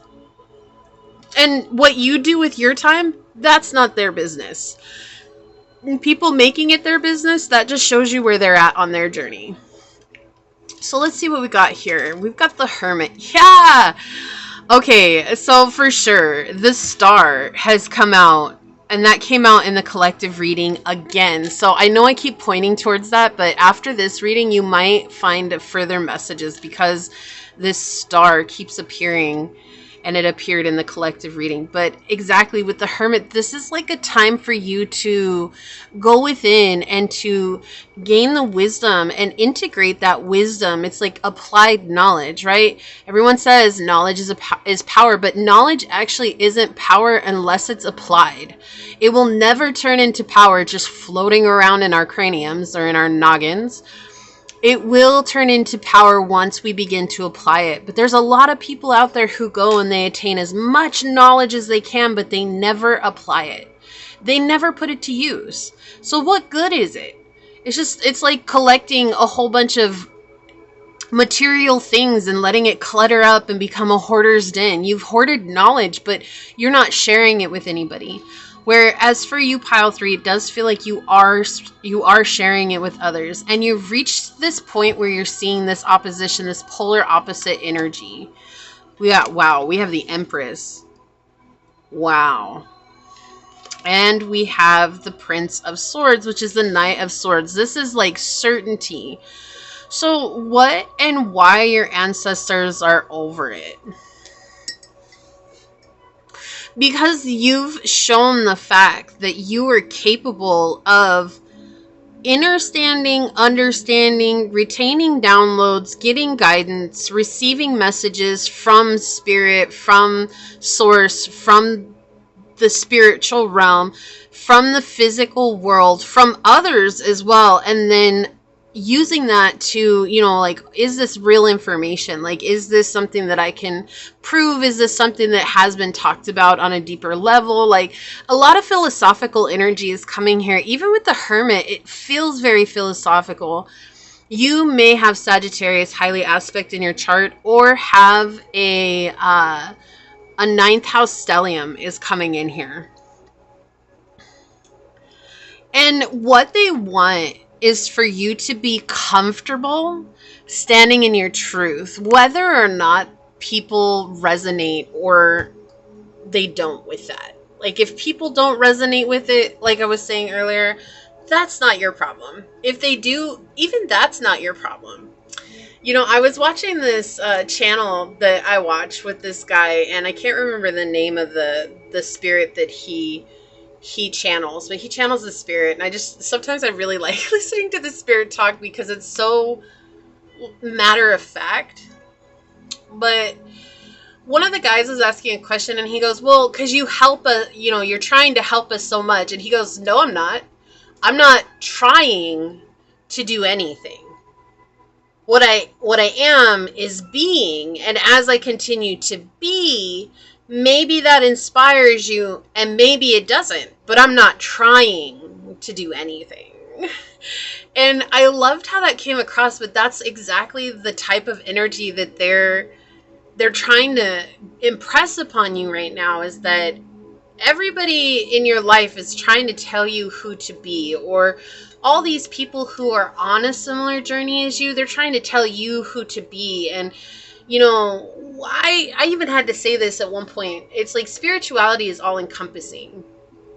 We cannot put it in a box. The minute we put it in a box, or the minute we say that there is a right or wrong way to be spiritual, we've lost the essence of what spirituality is. The very same thing can be applied to knowledge. The minute we put knowledge in a box, we've lost the very essence of what it can be. It's an infinite world that we get to tap into and discover what we didn't know or what we can become.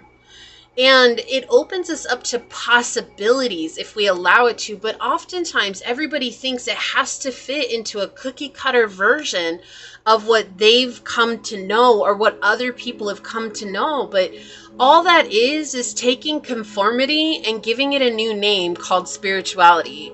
That's not being in that energy of spirituality. The same with knowledge. They're taking conformity and giving it a new label as knowledge, and it's not. That's not what it is. There's everything that we learn within our short span of life here on the world will only ever amount to a very tiny percentage of the tip of the iceberg. There's so much we don't know, and there's so much that we won't know because we don't have the time to learn it all. But it is safe to say that the more options we put ourselves, the more times we put ourselves out there, and the more times that we connect with people, the more opportunities we get to gain a better, full, more rounded version of what life can be and entail, including knowledge and spirituality. But they want you to be comfortable with that. And they're also, there's this essence of being saddened by you believing that others know better for you than you know for yourself. And that could just be playing out in people-pleasing tendencies that you've been facing for some time. But that could also be like wanting to fit in and, you know, needing to be approved of others that you have been trying to overcome, and, you know, anything along those lines. And there's a saddening that's coming through where it's like, we want you to see yourself the way that we see you, and the way that we know you are capable of creating something so phenomenal right now in your life. There are always going to be naysayers, but you have some kind of truth that's trying to be expressed, and you've been trying your best to express it, but maybe the way you're expressing it is limiting. Like there's like a limited amount that you can express, or it's very small, like the way you're able to express to people. Like maybe there's another way for you to express these ideas or this wisdom that you have gained in a much more valid, conducive way to your journey, instead of limiting yourself to something that is so small. It's like a text message small, like you have 60 characters to express this massive idea or this massive knowledge into, and that's so limiting, which again goes back to that conformity. It's like trying to fit your what you've been learning into a box, and there's just no rhyme or reason to doing that. And it's just, there's no way. You've done so much work and you've grown so much, and the journey has been very full of discovery for you, and that has aided in developing your abilities to connect with others, but more so the ability to connect with they're saying external, internal, collective. And so I'm hoping that makes sense. And if it doesn't, it's just that light that resides within all of us, but it's also the ability to connect without touching another person. Like someone who's walking near you, you're able to connect with them and still alter their life. They are still altering your life. Our cosmos are the entire cosmic realm within and around us, and we're all bumping into each other, and we're all creating ripples in this physical world, and in that we're affecting others in very profound and different ways, and those ripples that you're creating are finding their way to people who want to be affected by those ripples in a positive way. And the people who are repelled by the ripples you're sending out, or triggered, or worried, or judgmental, or critical of those ripples, are often the ones that are comfortable maintaining a small mind. And that small mind has been the driving force within their lives for a very long time.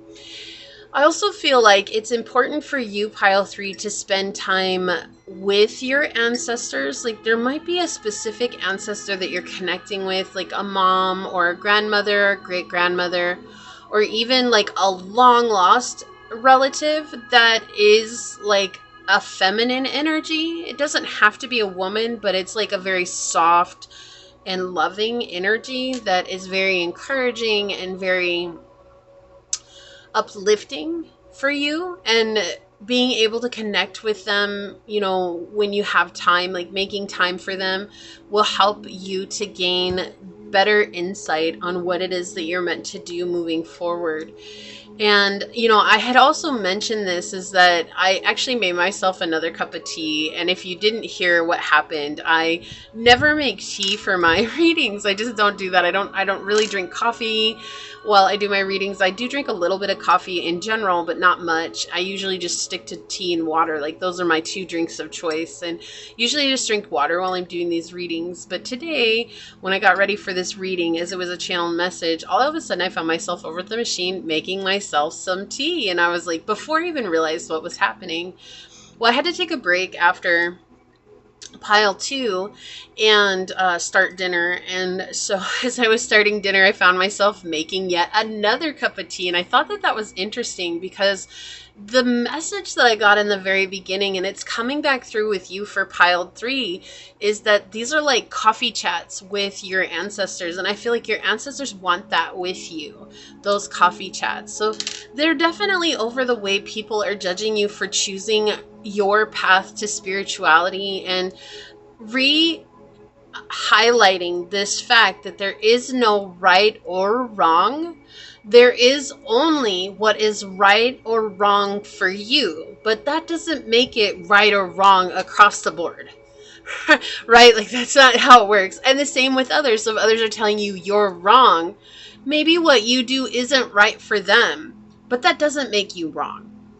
And I feel like that's something your ancestors really want to highlight here for you, is that you have something to express that is, in some instances, very ancient, but it's also very otherworldly and from the stardust. Like, I keep feeling the cosmos is important to you. Maybe you identify as a star child, or a star seed. What I'm saying, though, is that this is something else, though. This is, maybe you have an ability to channel other worlds or other dimensions or other realms here, and that's part of your gift. And it's not necessarily something that you need share with others. It's just something that impacts the way that you are able to take in the information that you're getting at any one moment in this physical world. For others of you, this could be that you're led by something that's so ancient to finding information, to finding knowledge. Like, it's like I keep hearing the Dead Sea Scrolls. Like, that's something that's coming in. It's like you also have this knack. It's almost an uncanny knack for understanding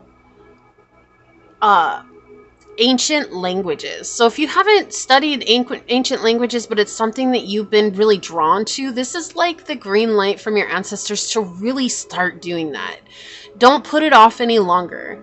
But again, coming back to that, there's like gonna be a demand for your energy coming up in this shift.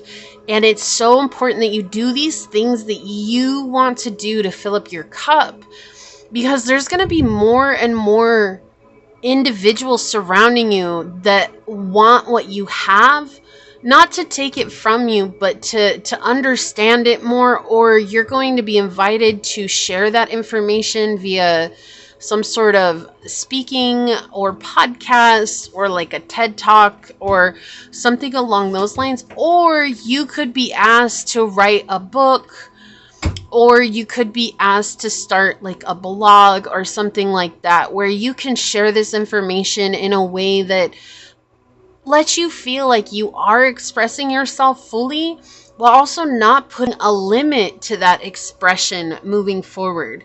Also, it's interesting because I keep getting drawn to her little, it's the wand that she's holding, right? But it looks like a crystal ball. And I feel like the thing is that for me to bring up that guy that channels that, the spirit that he channels and how it came through, this also feels like you're getting messages from the other realm. That's what I'm hearing, the other realm. It's not necessarily the spiritual realm. It's not necessarily, a dimensional realm. It's the other realm. That's what I hear. It's the other realm. And that might mean something to someone. And with that energy, it's like there's something very important where it's almost like, so they're showing me linear lines, but they're showing me these lines like crossing and they're intersecting at certain points as if they're portals. And that could be what they mean by the other world, the other realm. Is that at those intersection points, you're literally able to see the future, or you're able to understand the dots to healing, or these are those ley lines where suddenly you're given insight to information that would have otherwise stayed trapped and hidden for all of eternity. Okay, and that's what they're saying here. Very, very big message for you, pile 3. Very, very big. So you could have a Taurus North Node, Scorpio South Node, or Scorpio North Node, Taurus South Node. You could have a Virgo Sun, a Virgo Mercury, Virgo and Uranus, Pluto placements highly aspect in your chart. You could have 8th house stellium, or you could just have a lot of benefic 8th house placements in your chart. You could also have a water trine in your chart. You could have water as your big 3, Pisces, Cancer, Scorpio in your sun, moon, and rising in any order. Okay, and if none of that resonates with you, that is a-okay, all right? Those are just for some here that need that additional confirmation. Now, I did this for the other 2 piles, so I'm going to go ahead and do it for yours as well, but let's just see if there's any other additional messages. What and why your ancestors are over it. So we've got the star in the reverse, and we keep talking about the star. Yeah, because there's situations here where you felt hopeless because of a lack of support, or because of judgments, or because of, look, and the Hermit in reverse came out. Because people are refusing to do the work. Okay, I just got really irritated. Hold on. Let me grab my tea again. Just holding my tea has been calming me. And so it's like, because this is a really irritating message to me. All right. Let me take a drink. Okay. With the Hermit in reverse. These are people who are very small-minded. And it's, they're the person, or they're the group of individuals who read one book. They read one book. Their entire lives, they've read one book. And they only read it one time. And maybe, if we're lucky, they actually read it word for word. But most of them, it feels like they skimmed it, gained an overall kind of what a basis was on it. And suddenly, this person knows everything and anything that there is to know about spirituality. Or they know anything and everything. Like, it's almost as if like it was knowledge. They chose the middle encyclopedia, and they chose to read that or skim the middle encyclopedia so they could have a generic knowledge of the most random things. And suddenly they're like, I know it all. I know everything. Okay, and that's why. And this has created a lot of hopelessness for you, and a lot of questioning yourself, your abilities. Because they're very confident about their lack of knowledge. They're very confident about their lack of spiritual insight. But that's what has That's what has given them a leg up in society, because they continue to be confident and they keep spreading not necessarily lies, but misinformation, misrepresentation. So it's like, or they hear one thing and they believe that one thing is the answer, that have all be all. So with the Hermit in reverse, we see that they're just not doing the work. We have the Page of Swords here, right? But they are watching your every move. They are offended by your every move because you make them question what it is that they've already learned. Well, of course you're going to make them question what it is that they've already learned, because, hello, when you spend hours and hours and days and weeks and months and years, plural, years, okay? When you spend all this time building your foundation, naturally you're going to know some things, and you're also going to realize you don't know anything. There's this saying that I say all the time, and I feel like it's very valid right now, but only a fool thinks they know everything. And that's why I feel so irritated by this energy right now, because it's unfair that you feel inadequate about yourself, or that you feel like you should question yourself when you're getting duped by people who don't know. And the thing is, pile 3, and it's not your fault that you're getting duped. It's just, they're really good at playing this part. They're really good at being the confident one who has no problem spreading misinformation. You know, I grew up around a lot of people who's like, they would hear one thing about one thing, whatever it was. And that one thing that they heard about one thing became the absolute truth that they would spin stories around. It didn't matter if later it came out that that one thing that they knew about that one thing was actually a blatant lie. They still did their best to spin stories around it. And it's just that's why I feel like I'm irritated, because it's a very irritating energy. And especially if you go out of your way to learn as much as you do, and then they're constantly trying to prove you wrong. Oh no, you don't know what you're talking about. Oh no, you don't know what it is. Or, oh no, you totally hit this the wrong way. And that's why it's so irritating.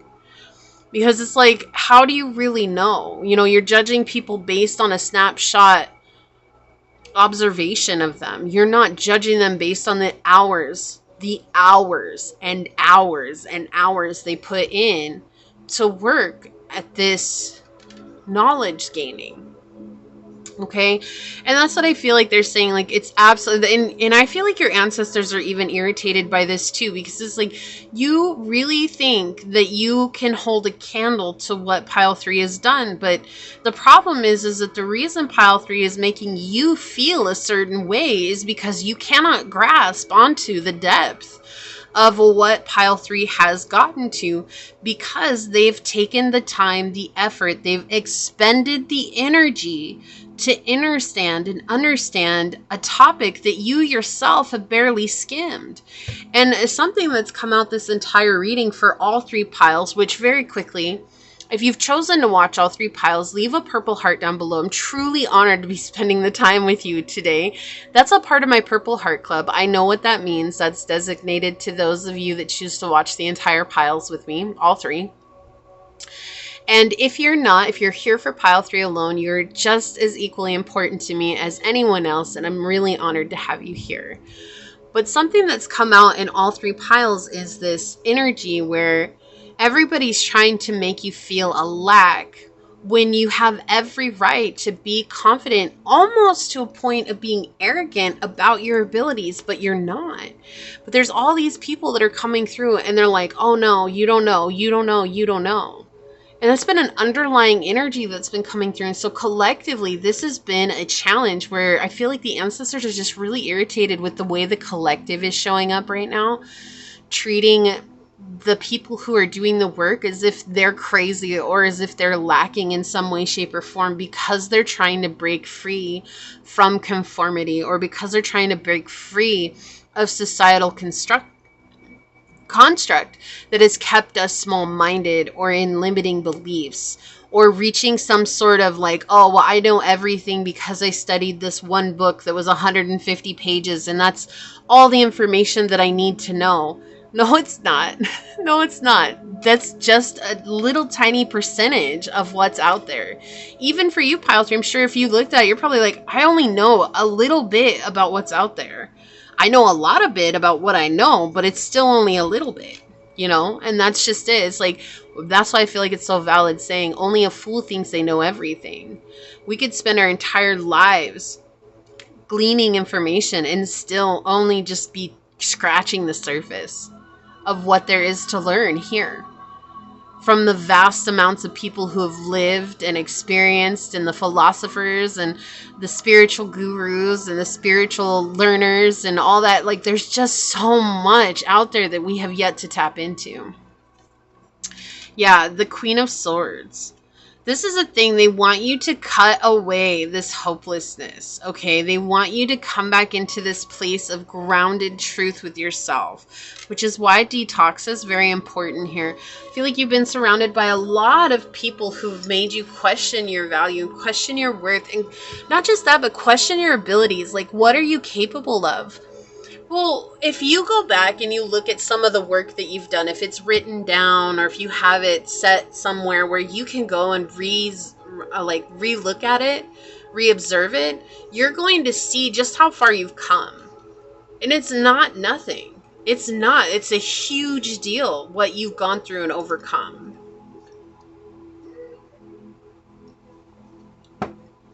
I was not trying to make this a long reading today, but I should have known. Anytime the ancestors want to come through, these readings are always, they're just a long reading.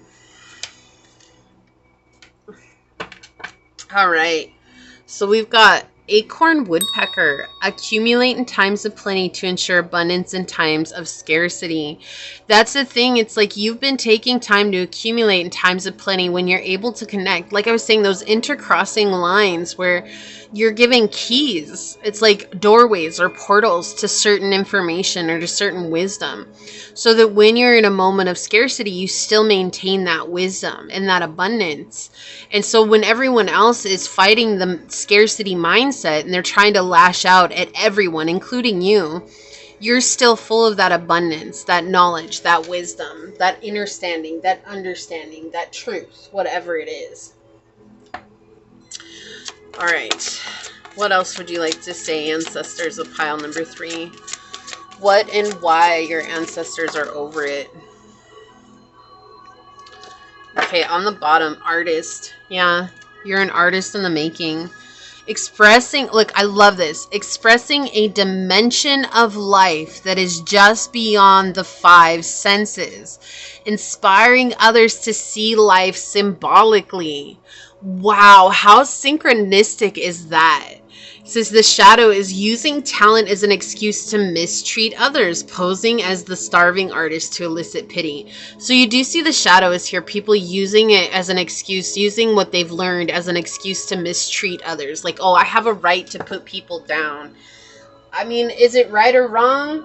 It's neither here nor there. But what I do know is that you do not have to stand around and put up with it. That's for sure. Right? We cannot control others, but we can control ourselves. So we have the peacemaker that flipped out of the deck, which is like temperance energy. This is the balancing of the shadow and the light, the integration of the good and the bad. This is the ability to find that place of zen amongst the chaos. Persistent patience, right? It's like the conundrum of life. Persistent patience. It's how do you find stillness in the active? How do you find active in the stillness? That's what it feels like. And that's what you're doing, right? And that also goes with the acorn woodpecker, that same type of energy. On the bottom, we have the conjuring woman, manifestation. This is the magician energy. So you're manifesting. I was going to say managing. Whatever. We have manifesting here. You're manifesting. But also with the conjuring woman comes back to that feeling I was getting. Maybe you're a channel. You are able to automatic write, or you are able to channel messages, or you're able to get divine messages, or again, the other world. You bring messages from the other world. There's this sense of like I see the veil, and you're reaching beyond the veil and receiving something from beyond the veil. It's not something that anyone can see, but it is something that can be felt for sure. And I feel like sometimes maybe you've just never been nurtured where you've been in a safe environment where people are like asking you to develop your skills and develop your abilities, and so you've had to do that alone. And in doing that alone, it's been really scary because you've had to trust and believe in yourself without somebody cheering you on, except for your guides and your ancestors and your angels and source. And it's not that that's not enough, but sometimes when we don't have the physical encouragement of this world, we can often find ourselves questioning our abilities and ourselves. I'm going to put these back, but I'm going to show you what they were. They all three fell out. We've got Guardian Angel, you are not alone. Okay, so white feathers are really symbolic for you at this time. We have the Stag energy, trust and thrive. So trusting in the process is so valid for you right now. And then we have the Earth Guardian with stay rooted and grounded. Okay, so being grounded at this time is going to help you overcome any type of energy that might be lingering and that hopelessness that's been present. Let me have one card, please. One card. Okay, so I guess you're going to get two because they're coming out. We've got on the bottom, Knight. Be brave and honest. Now, so just rely on your honesty. You know, your honesty is your integrity right now, and you keep doing the right thing and the good thing when no one's looking, and that's all that matters. Whether or not other people are, that's their business. So remembering that you do the right thing when no one's looking, because that's what you feel called to do. We have the Heart Guardian. Let love and let yourself be loved. So receiving love is really important for you right now, and opening up to that love, whether that's from the ancestors or if that's allowing people to come in that see the value in what you have, because it is valuable, Pile 3. And Mountain, stand your ground. So definitely embodying that powerful strength, being immovable in your belief of self, but also being grounded is very important for you at this time. All right, let's get a prism card and we'll get an angel number for you, okay? Thank you. On the bottom, we have stop. Yeah, and I just feel like this is going back to what I was saying earlier, like stop being affected by everyone out there, and whatever that comes from, you know, it's not your fault. It's not your fault the way people show up. It's not your fault the things people have said to you. It's not your fault. But I do feel like you're shouldering that, like we were talking about, having that blame and the guilt, or people are trying to make you feel like it's your fault or that you should be guilty. No. So don't let that be something that drags you down. Your angel number flew in. It's 1515 with intuition. Intuition relating value, insight, increased perception, love, and monogamy. Follow your gut. It's more than just a feeling. Be real with people. What a profound sentence to come through for your reading, Pile 3. Be real with people and focus on meaningful relationships. Remember, you also must bring value to the table. Treat others with respect, or else karma will bite your rear end. 3 is a crowd. So I do feel like there is love coming, or someone who appreciates and sees your value that's coming. But also I just feel like that cultivating meaningful relationships, not looking to others to fulfill you, but looking to others to meet you where you are. And that will help you build meaningful relationships where you will be loved. On the bottom, we have 1441, family ties. So this could be family that's creating a lot of this insecurity in your life right now. Connections, friendships, romantic relationships, and family ties.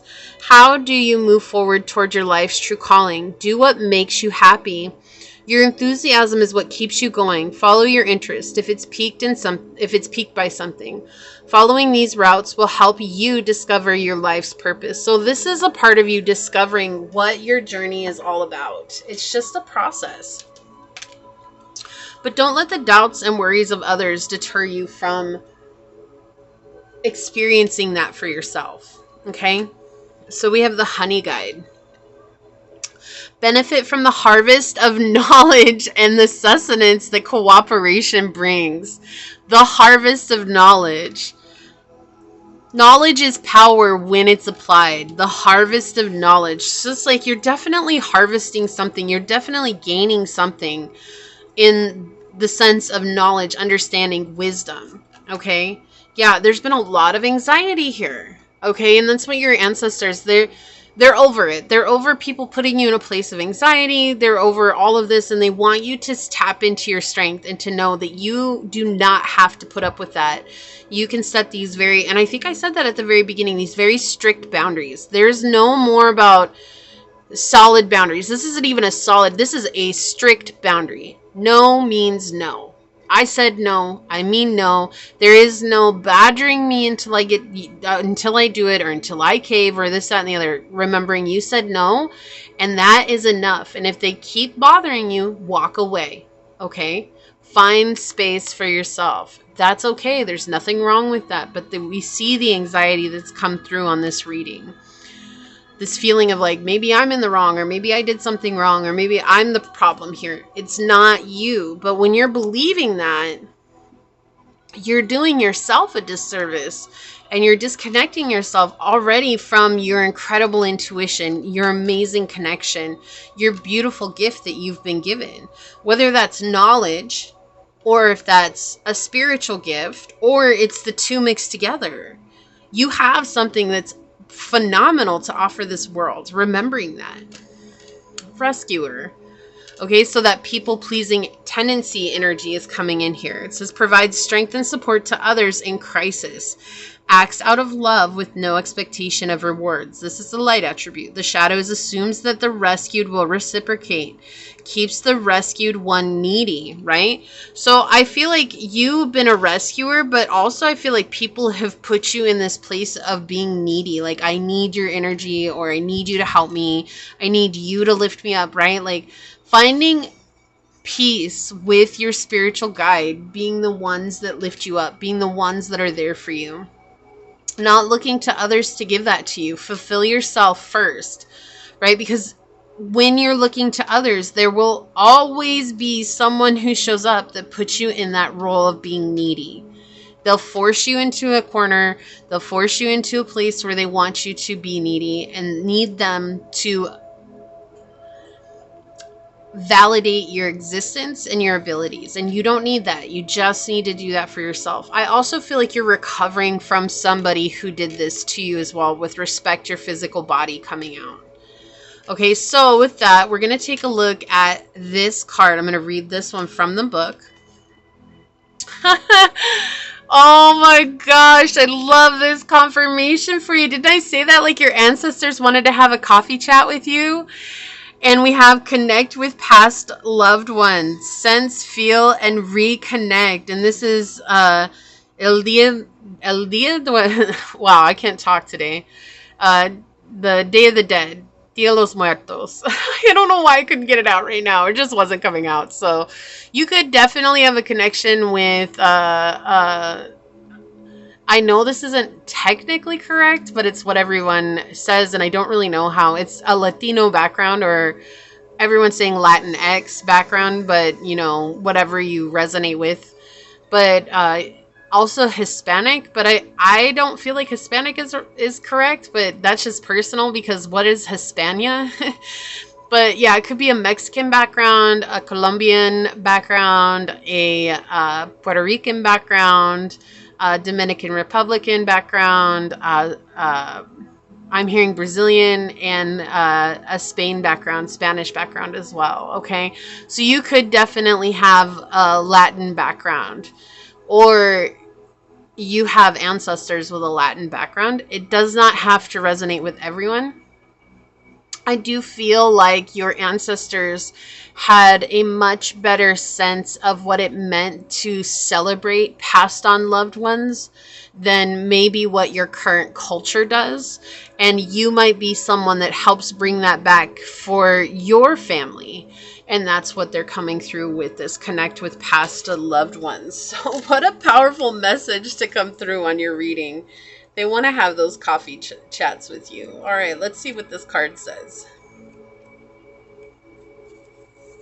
So the Aztecs had a complex cosmology and a ritual calendar dedicated to their many deities. They held a strong belief in an afterlife and the other world. That's interesting. That's what it's. So this is like the afterlife. It's not necessarily the spiritual realm. So it's just like the realm of the dead. And that could be like a psychic medium. Maybe you're a psychic medium. Okay, so they had a strong belief in the afterlife and thought the way they died determined whether they would go up in spirit to the sun god or down into the dark underworld. The underworld was ruled by the god and goddess of the dead. And I apologize if I totally mess up these names, but we have Mictlantecuhtli and Mictlantecuhtli as the guardian of the afterlife. Mictlantecuhtli oversaw festivals of the dead. Over time, her traditions evolved into Dia de los Muertos, the Day of the Dead, which in modern-day Mexico is celebrated on the 1st and 2nd days of November. During Dia de los Muertos, the gates of the underworld open and spirits are allowed to reunite with their families. The living and the dead reconnect with family feasts, dancing, and celebrations. It is believed that keeping their deceased loved ones happy will bring good luck, wisdom, direction, love, and protection for the living family. Also, if you have never been to Mexico during the Dia de los Muertos celebration, I highly recommend going because it is absolutely phenomenal. It is like nothing I've ever seen in my life. And the grave sites are absolutely splendid. Like here in America, we don't, everything is so uniform when it comes to the cemetery. And being over there, I was like, I understand why they celebrate their dead. Like it's a mausoleum that they put up for them, and they're always having flowers, and they have pictures, and sometimes they're even under lock and key, but it's like a fence that you can look in and observe, and they have photos in there, and some are really well kept, and not all of them are really well kept, but they're just absolutely stunning. When I went, it was, again, it's something like I've never seen before. So it's not something that you've experienced. Like that's another way for you to gain information on how to connect with this gift that's trying to come through, I feel. It says, pay attention to what you feel around you as well as your 5 key physical senses. You have a 6th sense that connects you to the spiritual world. The other world keeps coming through here. The other world. I know they're naming it here, but it's the other world. There's something unique about that. This card indicates that your 6th sense is strong. Your ancestors or loved ones in spirit are trying to get your attentions. They are sending you signs that they are with you and love you very much. Watch for their signals and be open to connecting with them. Have a coffee chat with them, right? Or a tea chat, or a water chat, or a soda chat, whatever you drink. It's cool. They don't care. Learn how to connect with your loved ones in spirit so they can bring guidance, confirmation, and encouragement in times of stress or trouble. Oh, why am I hearing that song? Like a bridge over troubled waters, I will lay me down. I think it's I know the song by Leanne Rimes, but I think it's also just a song that's been around for a long time. But Bridge Over Troubled Waters is coming through very strongly. So it says, you may sense your past loved ones when the hair on your arm rises or when you feel heat or cold in and around your body. You may also experience sensation in your stomach or heightened need to be on alert. When this occurs, take a moment to ground, breathe deeply, clear your mind, and allow guidance to arise in your heart, mind, or feelings. So, absolutely powerful. Just a powerful message overall. And I feel like that's the thing. Like, they don't want you to question your abilities. You know what you know. And you're going to continue to grow, and honor that about yourself and celebrate yourself for that. Because I tell you what, your ancestors are sure celebrating you. They know how far you've come, and they know what you've overcome as well. And they appreciate all that you've done and continue to do, because you are healing the ancestral line. And it benefits them as much as it benefits you. And so you have a cheerleading crew that is out of this world, quite literally. What an amazing message, Pile 3. This is what I see here for you today. If you felt like this was your reading, I'm just going to say, leave the little skull emoji down below and say, by choosing to tap into my sixth sense, my intuition, and my inner knowing, I am capable of tapping into the other world. And you can put whatever name you want for that, but I'm coming through the other world. And allow myself to spread wisdom and knowledge with this connection to the other world. And if it resonated, it would mean so much to me if you were to like, comment, and subscribe below. And if you're interested in supporting the channel further, please check out the description box. It'll have everything you need. With that, I would like to take a moment to thank your guides, your spirit messengers, your angel source, my spirit guides, and a special shout out to your very powerful ancestors for coming through today, Pile 3. And until next time, stay human.